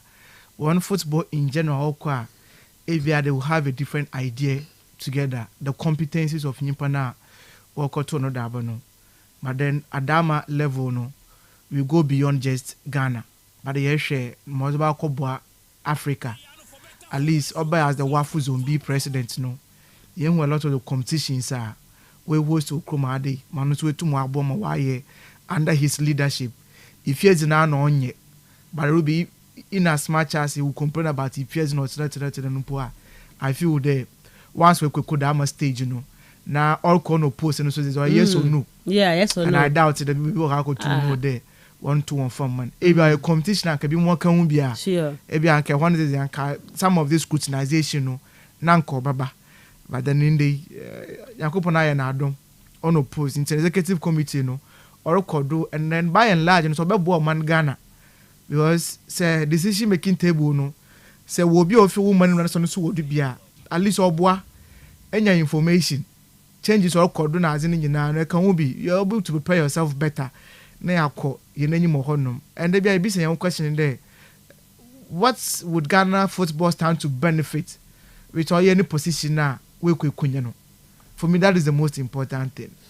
And the question Yantechi, as it seems, some brave will grow my there because of could do CAF vice president, FIFA executive committee member, no was some influence on the referees, a lot of things, operations now that could do, say after his exit, you know, and a baby who the young football ruby, no me gentlemen, and these things are factor. I mean, audios are there. Issues are able to able to come. So for me, I wish you the very best of luck there. On your position, no maganos you that my influence on position na obenyano.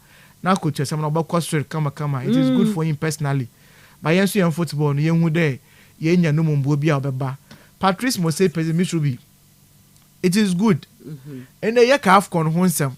Yes, you have gone home como price money and all Kastle. And I shall kwana. I think the first tournament was in Cote d'Ivoire. I stand to be corrected. Shejuma way o Cote d'Ivoire, AFCON.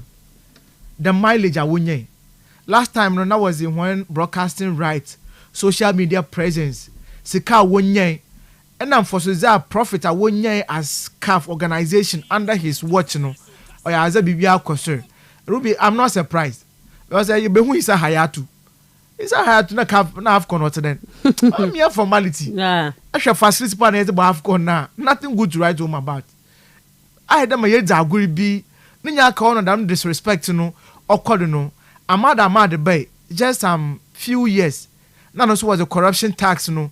Was the bear for no one who went to no one could you. But Ebenya this billionaire, Patrice Motsepe. Businessman. I shall come away so for that. He's bringing on board a lot of people. Innovations about AFCON now or Kodu or Honum. For me, I feel under his watch, young progress, we are rising. And say, be better and come to send it to amazing African leaders, why now? Not so about tomorrow, you money and that's why boy now. Will be straightforward. I believe there's and then able we know what news were written this today or children why in Ejuma. Mobile here in there. You make sure there. So up on the development of our local leagues now. And one year very, very important. We also about Africa how they are. Say you the Egyptians, Maybe I'm from the North Africans in Algeria, Morocco, Tunisia, Egypt. About Southern Africa. South Africa for instance was organized one league more affair. Central Africa for no gradually they are doing well. And then Tanzania for now you would mention them. Sure. Uganda for no one leagues in the but then the quality of what was 2-1 in terms of the welfare. Even DR Congo for no. Yes. Tipi Mazembe no. And Ethiopia for Zambia for. The welfare was towards him one players, Maybe someone there. What is going on in West Africa? The powerhouses when it comes to African footballer. Ghana, Nigeria, Cameroon, Senegalese league na zini nyina no. Be someone there na baze yenye. I want to feel there after AFCON no. He should also put attention kakra on our local leagues no. Na ye hwe kwana ye ba fada. Able to na ye grow your local league no. So that at least in your club be qualify from oje ne CAF Champions League. No okwa FIFA Club World Cup. Young come here participants. Ebia semi-finals na yaba. Your project today, you also want to put African clubs, on the map. But we call kwa jimpo na so nim so free North African podia Salis. But na koye bibi kakra wa ase na koye nchenche na bia. Oh, that is a big problem. But at least actually not South Americans here. Say team fi Brazil ko World Cup na jizi wom. Sure. Argentina ebe jizi wom. At least you have 2 countries to mention. But this is how it is. And it will be now so this evidence also be the North need to continue. Okay. And I hope we will to my bonob and local leagues na you to na yasho manyama wa konkano hono. Alaji that there will be no conversation be am there. Yes, he's always factual. He's always real. And that is one time I make a say what in the game what dream ahead for me obo. Manyani akwa kofi bia we are very reactionary. As in the Syrian sana ya act hono. But in this sense, share the kind of advice I was in. Since I want to say Timuno as Nswatremano, Uncle far from Hoten. Into a burn some instances be a honomona. Ruby account wa baby, a poem per account number. Either that you are picking up extra security. Me should have occurred to contact baby Bokobia and the Benya police escort. Or your count into. Then there's a kind of hotel listening to me to quan only in daytime or so. Now, so your count. It is a very and then no bay. I want to me feel that the assistance of the FA and in paying for Kabia or women that the Mukomezi were had. It just sounds and very harsh all those words in the view. Yan Casa. Tim Lancaster, he doesn't even feel happy doing the club again. Internet corners what I'm extra costing about the back won't be a while. Will be about how I drink. Into what I mean, I coach the FN would come in. Nanka way someone asking a crack. Ebia Yemo with security. Ebia is very extra as I'm one. Ebia one matches were quick. Make sure the daytime in a wobble match over in a sadasa. One that the channel pa. No way to corner walk and I'm going to find my infant. No club Nanka place and point sky and wouldn't say. I can't no gummy. Why then? So these are the challenges, Ruby. It is there. We need to have a second look at some of these things, But it all boils down to the organization now. For me, feel that one will be very good for them. And you continue, especially as they go for the areas of targets now. You shouldn't travel in the evening. I mean, sometimes one share some of the routes, Everyone has a shortcut, but a cover now you will be in danger. The man can kafado. Use the appropriate baby a kafa one ma humbato. A cover match or Western region be an if you show one. And Kafa Shanty region would have been very easy for you. By this time, I'm for Shanty region. Uncle Fahin. For greater crap. Now, quite quiet and now call Boca. Security Security na can was him. No munyali gnibwe. Security na can was. It's over here. Honestly, over here, and I'm one about if all right. And our bones, and that is also one thing, and also we make your year those issues no good no. Ruby, my last speak no. Lawyer Safu Duku Akasa. And for me, Miss my Kenya, I like the okay. So obey him poa, and Cassisiano Interpol Chile na that is international police. And in this case, no, obey a man Ghana was a suspect and is in about 2 red alerts. Alert do. Nanka ya better today or Senegal no. Nanka wa notify the Senegalese authorities no. In fact, obey a Interpol member biano. Obatuma wa mani pakuni details ni nyina. So that when we pakunu won krom one na. Obatchen na wa extraditing pakuna was na Ghana. But in this case, yente there those or measures and other arrangements or kodu wo honom. Into me feel there say if there is anything like that formal communication will go to the clubs and the family of Pole Dankasa. But then for the public we may not have that interest into one kind of just to make sure there for security reasons we tum not why it is also good at least obebwa.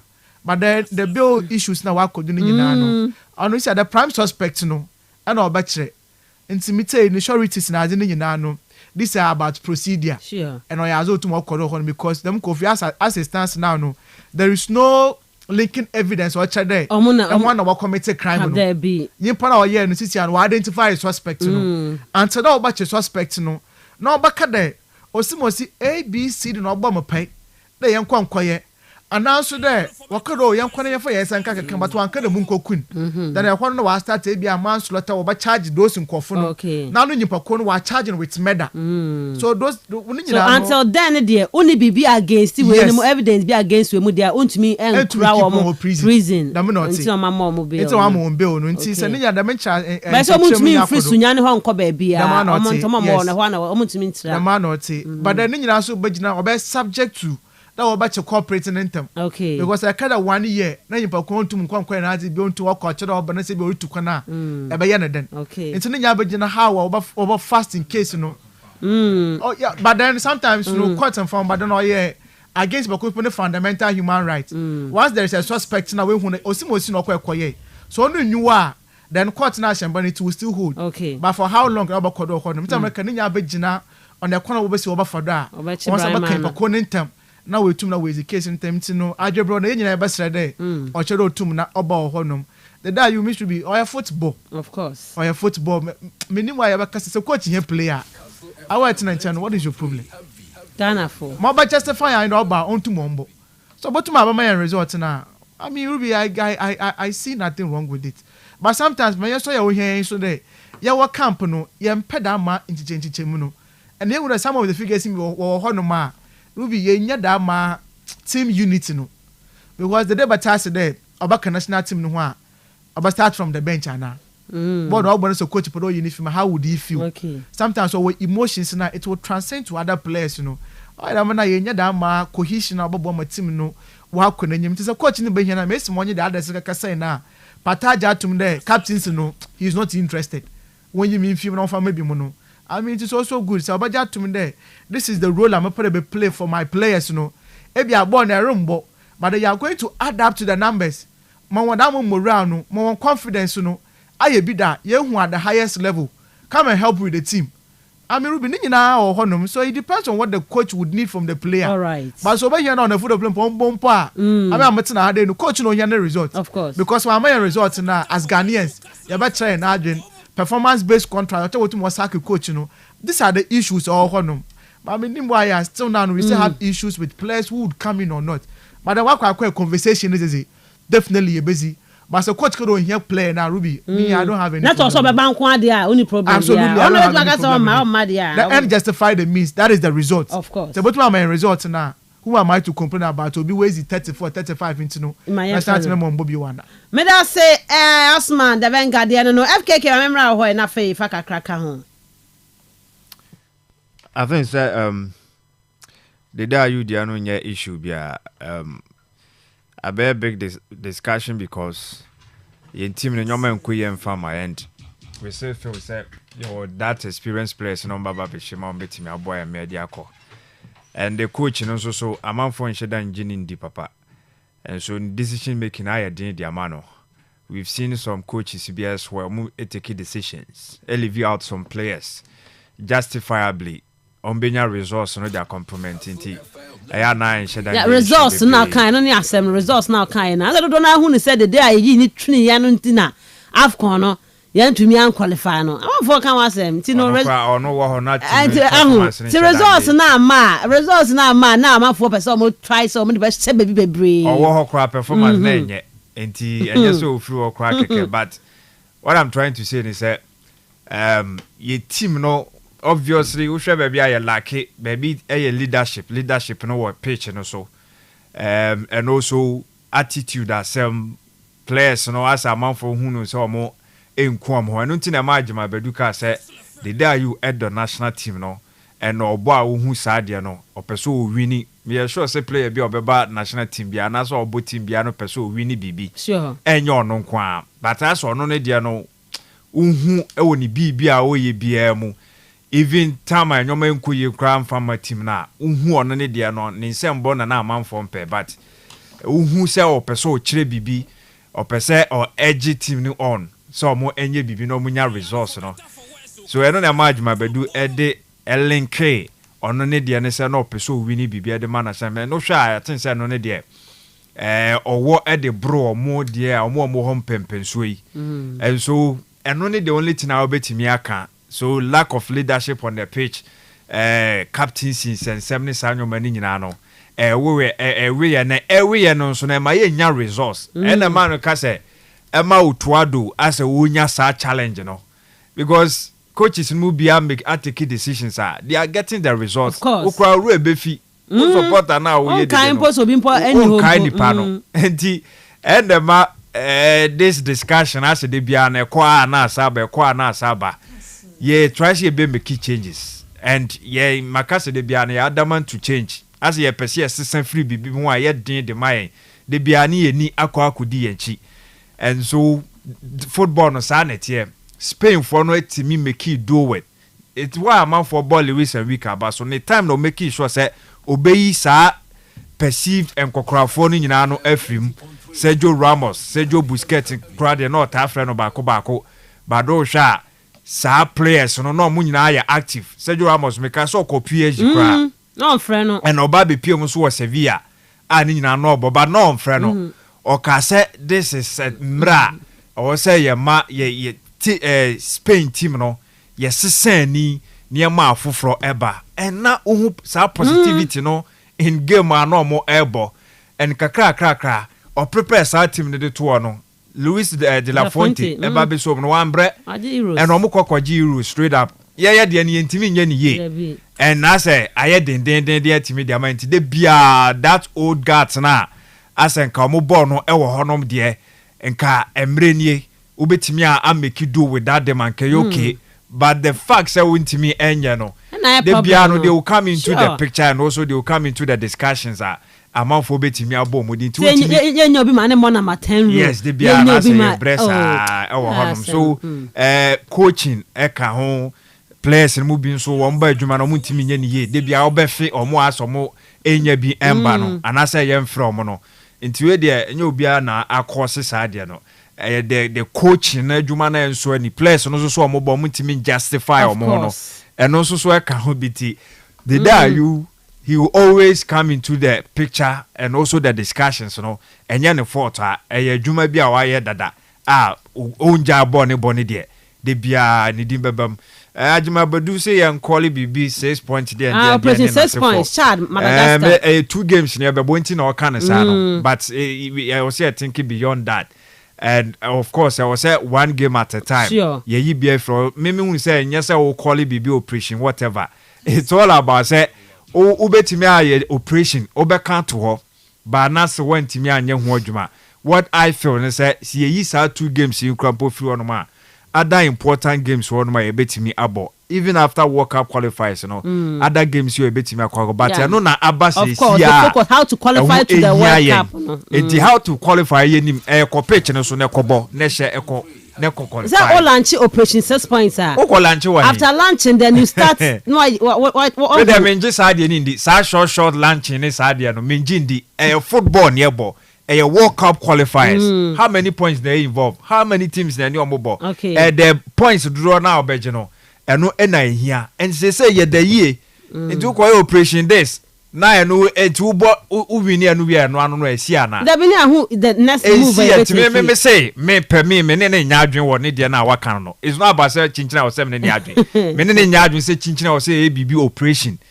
Ball no ye 2 games kwa ball. Only Chad and a war first ebo boy no nation na yi free ho 3 points we are 3 points no anya now ko operation 6 uko she Chad you have be we bo say Madagascar for eba be bodro na so mo ba be gisa point na me feel say ye nyi sa pressure ne sa de no emfa free Ghanaians ni team ye emfa free players ni team omon prepare omo adwin ye no mo kokko ko operation ya launch operation this to be at here or expect say o say chinchira omo kokko we ni which very unusual ya launch cry enim say o say 6 points of course is there but so launch so a ebi mu enim say team ne enkoye nti omo on be manage omo expectation no on be manage ukotugum say pe amanfo be sa sorry konekoji 6 points avia ankoye na sa unnecessary pressure no on them ba wache na adwen okay need dey say opinions are like noses obi a me so me hwini nie media no me hu ni say me madwen cha me kire ni say of course points bia important and for me ebe put you on usual pressure on the players they have it they know almost so dada but those are can bibi guma na akwa side no for me expect say Chad ye be sure me expect say Madagascar so ye be sure mo atimi akọ animu but I also still feel say yen players na attitude ne coach no na dwuma na oba so coach na esua bi dey no esua on to say bi obebo game na me hu no say ono kra so o meka ahwe nyoma o ye so on kan bi or the squad na ba na obeyi na bi obekasa me hu enti ono si osusu se coach no asua bibi enti ebias wo asua bibi indeed yen first game no sa examination wo hono ma wo so kokoye na yatimi ade ko enti we dey anya bibi ansi me mpo dey be say anything about Black Stars na nsheda anya monwa biem nsheda anya monwa biem ti so what cup na pese e kono mfa anya me pese e ko mfa na ni breso na asese me mayede what cup na pese e kono mfa na ni breso o me fa na ni breso say dey enya ani breso abefa ne keke ani brain soja so ati ase nti so mo ba no mo boss ya ne Chad for the above first yes Chad dey and maka say omo game no yes said ya so obi ahunu but still omo ya ade na so nebusu a ya ade ye na ye de ya no ne kan sa but ye adwuma no enkyere se so na no ye da so ya ade na ampa se bi mo ahunu bo na ye so so ye be hunu abo akọ animu na ye timi dia qualified dia akọ animti charge de ne dia wo se timi hye ne de ko and that should be a clear statement for us say indeed said the Ajima Baduka say operation 6 points no which won't mean begrudge no your first game no that be determine your better say indeed you bet me ko lanchi ade na feel first game charge for be ye ne tawe na kobo draw be hadwin bebre okay Koroko FA Cup game and there say omni 11 wise yeah and weekend omunya fine results against Legon Cities. No be Kastle Legon Cities a makotoko game. Ana santa ohu eni ebi mu de hwe game but said ye tie no bia nso ni hawa ohu enyoma. Ebi ana de opese Legon Cities be pa no mo anya but Legon Cities did well. The only issue omo enya aye ni so omo anya a ball into the net. No more problem but in terms of the game ne there almost stretching kotokofo ne ye pa drum baby almost so dominate game na eba mu baba be boy but ni nyina mo no kotoko etimi enya that result no so I'm talking about result it may be 11 wise so be ba be yes on betimi abo game na but e bia experience kakra ketekete na kotoko dia form so etimi de ko but also mo so very careful because the fact say wise aba do some pempe so means say they are not performing in zone 2 Division 1 no more bonne there but the FA Cup no baby o mo baby doing mean said they are also doing well until they can also stretch the game to the penalty because the last game o mo boy I said on by say penalties and o mo boy o mo be do on ti kotoko mom timi nyo mo dey if say some person mo qualify the ko animu no mo kokodu all the way to the final so akatefo na free ma has mo ko bia se bekum Chelsea mo na ginam they should be able so betimi manage and me sure say Prosper na Tegum knows better and when him say on fan sank can team ni bebre at least obe fielding an important and also serious players are more right mentality na right attitude so betimi about this game na omo timi ahye Kotoko have the upper hand, no. So betimi win especially Ebaso ewo ye baba yara no. One we catch racket Oh, so on there na we dey an catch no. Say omo dey ama na wi. Ah man trinkwan. Say trinkwan ye dey man da. Ye we share no well. Say from B no or kodia na enim say honom no oni ebi mu na ekwa akode yire so ho. E na esi aba beto dwa say honom so mo agye mama ne say wonko. Enti what it means is that yenya Eddie ahinche no hye no na ye demand there because bibia betimi asi but the fact say omo announcing means say just yes barring any last minute ebia distraction bia no ye bona baso bia na ye tuhire de agu no so nti kose ne be hyan say wakwa kudu honom de aye danyame ase so onko eso a okwa ya man safe wakodu o carry that wakwa kudu nti de be biom yem bra mu wia na omo announce wia na de be kan na de be kan ya kan okay when I say my for cross net here from adwen chemra dwumede ne so be the real sports is here no it's caught in no man's land it's Marley Kastle FM the sports king 0244 408 046 0244 408 046 and 0244 408 354 0244 408 354 and after 0332 097 277 and 0332 097 278. Hello, good morning. Good morning, Miss Ruby. Me pacho na one ye. Yeah, na one. Na yeti. Miss Ruby. Wise would be Gary Kotoku painting for want to be every work magic. Would be Gary painting for 1 year of magic. But a convention on example. And I will partner a correct cadet. Let me start to make Casey. I say one now, we involved in no one on the bill. 1 year no. So 1 year, I want to travel outside Sudan or fundamental human rights. You get what would be the Nipper corner with the we went. I want we went. You did the work. One of the engineers established the fact and said, one of one of them. Yes, yeah. So far as but see, the English are changing the way they now. I want we went and went more 1 year. I want we went. I tell you, away. That my way, no, you good in tell one. Oh, my goodness, the guys in the side don't cover the na. Avocado roadie the week and a fine day. Rock cover the na. The more years, say we are in a hill. You may be one of the man, then so so. Don't coffee either way on yet. You put with you, one, a cool what other we are not the fun. Gunny, and trying to be so one way one. Now, Mr. Order, one better put a Ramo, they got on one, or the one to bear a custom time up, boy, Baba. That we down. Medas Nana, hello, good morning. Evans. Evans, it's you. It's Ebi.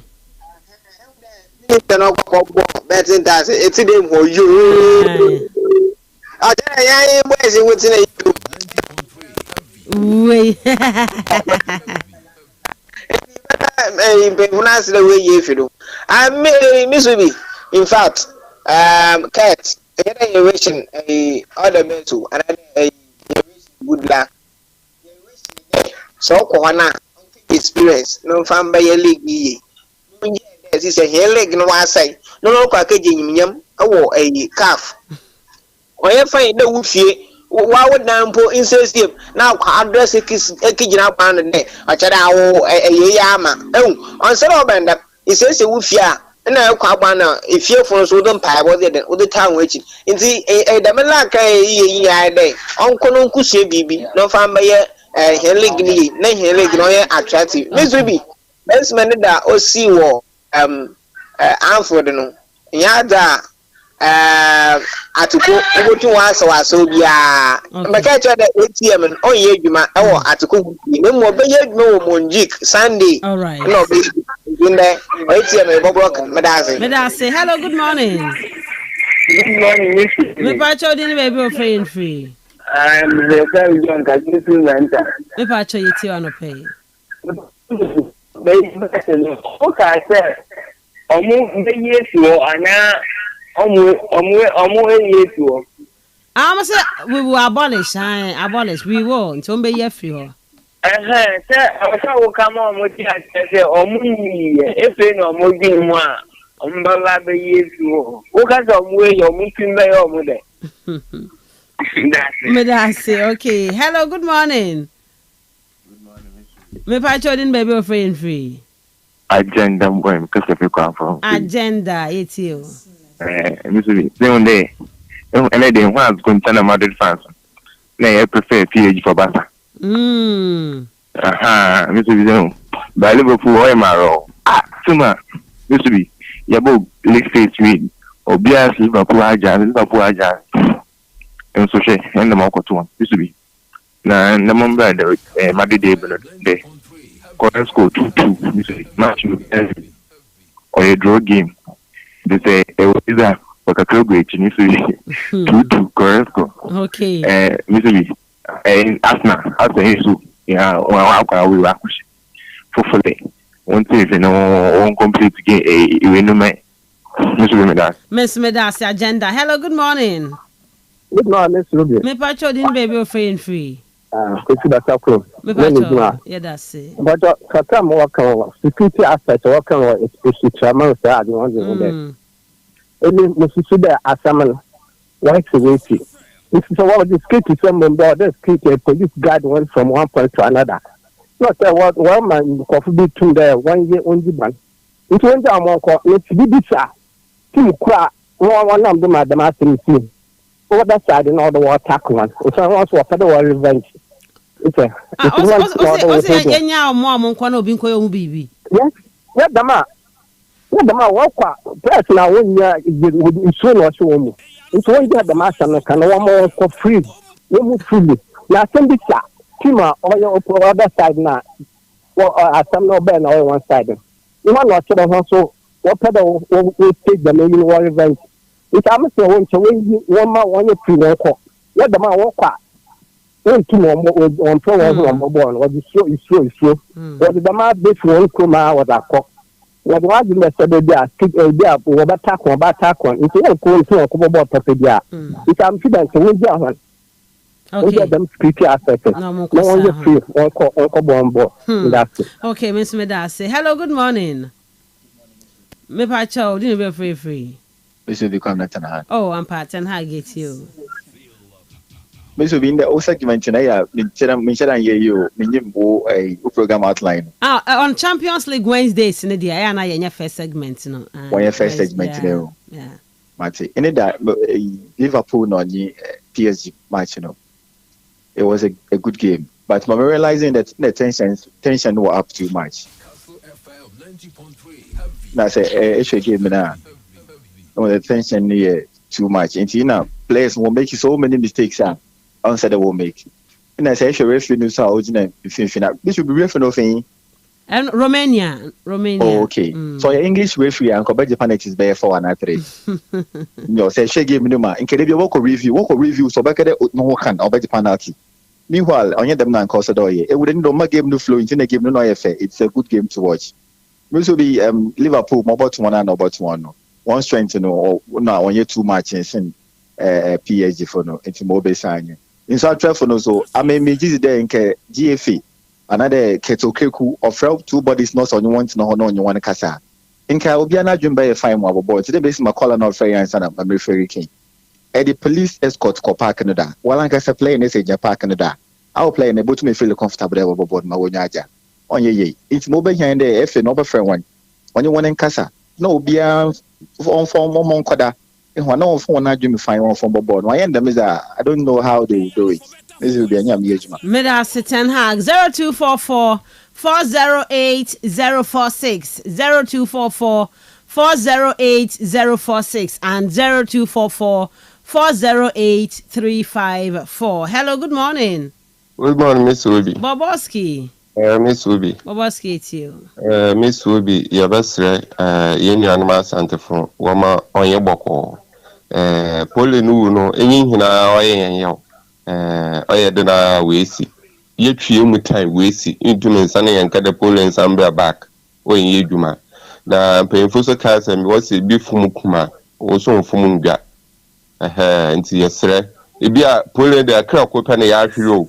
Ya no eso atemafo wade no wanka yakor no waka yebebe na che Ghana ya ahwere ade nti yesre bia odi bana na mpanyimfo na nsifo na yanchini mpanna somdwembra na basa yebia lamba dubbe mo Ghana ha because football na inha yenwa je ho papa this will be the day you ama kwete so samba ba ka munyo baje pa because ball all bono na na yesho na the Liverpool so Bobo to one and out one, and you will be company. Medasi, hello, good morning. Hello. Good morning. I'm Pacho din baby or free. If I'm going to be become. Me Pacho you too and pay you.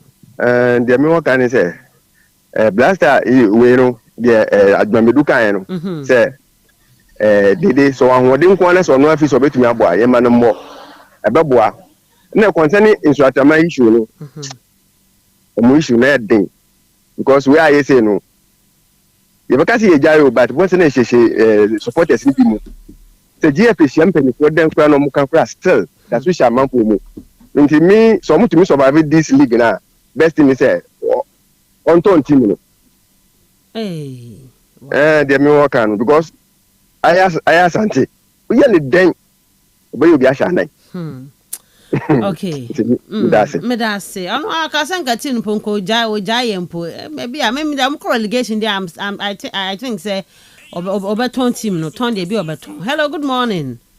I'm on Miss Ruby. Maso Pomani. For China. Masa eti ano pay. Madam will be but you go man. Nyamnya do me hu ye pa. Bishop Bam in United. Was with me and the Zandra. I mean come. I'm the supporters protocol. So if you want I say upon so as when you see me in the Buzaka. The hair should be with this answer, dancing is not back as us in that let you are care as you are here. There's wrong, only be valuable for ancient pay plans of the community. Because the 2 foot more maybe, and for the day from my master. Now, you have a mobile navy, any company house in me. Hey, Liverpool, the question why I do my hair, we have very water. Actually, for politicians, they more so. This Ruby. Why me? I owe them for Liverpool. That be. England Association. I made that say. Okay. Hello. Good morning. Oh, me who you pa? Star Presley ni. I am. I know. It should be so. Bonnie Bakun. Bakun could be Bonnia. Sana David or Bible moon, Kofo Beere. Yes, and on one bumper Saritiano. I can in front of one your mother, just 1 cent. Shenimpa, I affected. Maybe as a natimony, I may be one eye as good. A bear size good pay because Kumasi. Tanya Kumasi wampa boy nani kuru. Kukum hono ye. And no dan so acquire time acquire and kai dia beda Kumasi ni swatre. De bio be shebia sundiem bada. So nti bi wo mo na ye ya aya disua de ma ye nyina. Anka bra se kan no mo de wo ni mpo no. Mom ntam so mom pere bia se bio benyankwa. Ambulance cars oni kaki. So vis wo yobi. No more police will be one day so cool. That is all more we think can. Prayers or we think can be crafters and to me when you think because of boy swatre. That the way a hard drink. That prayer you make me go in swatre timono. So, what tongue cramp on I didn't that's on what they did. A hard drink. Another guy you and so. They made the so best never. Because of experience, and I went in and so with Timinimo. After so with Timinimo as a leader, or Mamura. Blacks are captains, a pateni one, but then put on account by Jordan to mean Casao. So what's your or your full type, what you mean, Tiantia prayers and answer, or on team. This is as a day, did I you back? Captaincy no nini on bending. But an half. As the president that say, yeah, Jen half. Did they bebo? Hello, good morning. Good morning, Miss Ruby. Kenya minye. Miss Ruby. Kenya me. UCC phone na ho ye de. Miss Ruby, mumpa eba da roma bibia ya kama. Mo park na mo ye ne da be. Oh, Miss Ruby, and you are UCC for the my could have Miss Ruby. Enye mampeni bia obaya otumi eboa ma Cape Coast Stadium baya nke the whole UCC can see agidi wo West Africa ba BA Misubi nke ni park papa bia o na eyenim guasia to the sense Misubi ukojina park no so pa na Misubi o hwe sa games a for ye ya all the students Mr. Games ya muye ya na Misubi ko hwe hockey pitch pa o mugina so a enim guase amude maye ukrum ha nya de ketwa Misubi unim say UCC for ekeka omhoye na sa omo ye ya omunyem ya nka ba 3 years time nka mbeba Premier which more Premier Cram. Because boy and Colana Bono and the we are music count one. Means you will could do. I will see the Parker. Now to say soon be at almost. This will be panic to cry in dream. And into use simple for me to be there. Me and say, use simple for Nankasana Mato Margin. And I might get him Nama, Mr. Yane, your friend say, and you will live no will live for me to be a coming quantum, come and say, because Willie, what I thought that you were my miss me at home to the sense or to one Kikana. I mean to be that boy one could you not here? Oh, that means to be Sano Yende and Gracia. Plus, maybe your home, maybe my bed change the crown and Miss Subi or to one answer on one or to home. Miss Subi best red Jeff in Fono. Okay, your palm cho ye pa born say bear and sounds on fan to be near for fun for. Because Miss Subi tells you a promo. The Yakaka cano, one shame ya Mobisu de Bufo. King train na green na sama I had na some not because of say I think it will be an anchor sentence for no means to be now money. Miss Medase, yet a French man as you are Kenya me. I concluded the end of the Amaya Hanum say until the men fire air call BR. Or see we will meet finally at the finals and of the Champions League. So Barcelona will okay. Madrid, okay. Yeah. Oh, who does watch now? We don't watch your Hasio. Yeah, they will see a Quene Wednesday. Come on, German, I won't tell you, my dear, about Quemu. Kaisa Boaquemu, Eduarda, Uquadana, Fifia de Bia. Non Conocopim, non do. Come on, German, I won't tell you, my dear. Ya kwana fe Osman Ademu abetna na fe wadi dwumadi no e de ato awo so na Wednesday Kastle Sports Night ebe wakwamu every Wednesday enwe be hia 7 p.m. ebe di nkomo ebe bro commentary so e de aka ho bi ntie hia nwumre 7 p.m. sharp na fidie no e da ha da ubetie eye dwumadi no bi Kastle Sports Night every Wednesday 7 p.m. to 9 p.m. Abushia medin e de Miss Ruby Adams Osman The Venga any FKK which womanka Alfred Ekopiemu live on Facebook. Yedwasipi son of pain so ojebre any etna no kwase miana ye ni somo papa de moya maye no monka ya hwanke beda ye adwuma na yi yeda masipi ene yekopon to nhyanhwo ngumo so na de mo bia no enye yi o ma musika munya bi mfanto credit na mo de afresho no so munya bi nyam fa send messages en famra munya scam fa be mamo yira na mo guest ni nyina na mo mani nyina bibia enya fine ye de wasi am ya aduma nyumre ye be san ye hia koso na mu afidie no ena hanom sei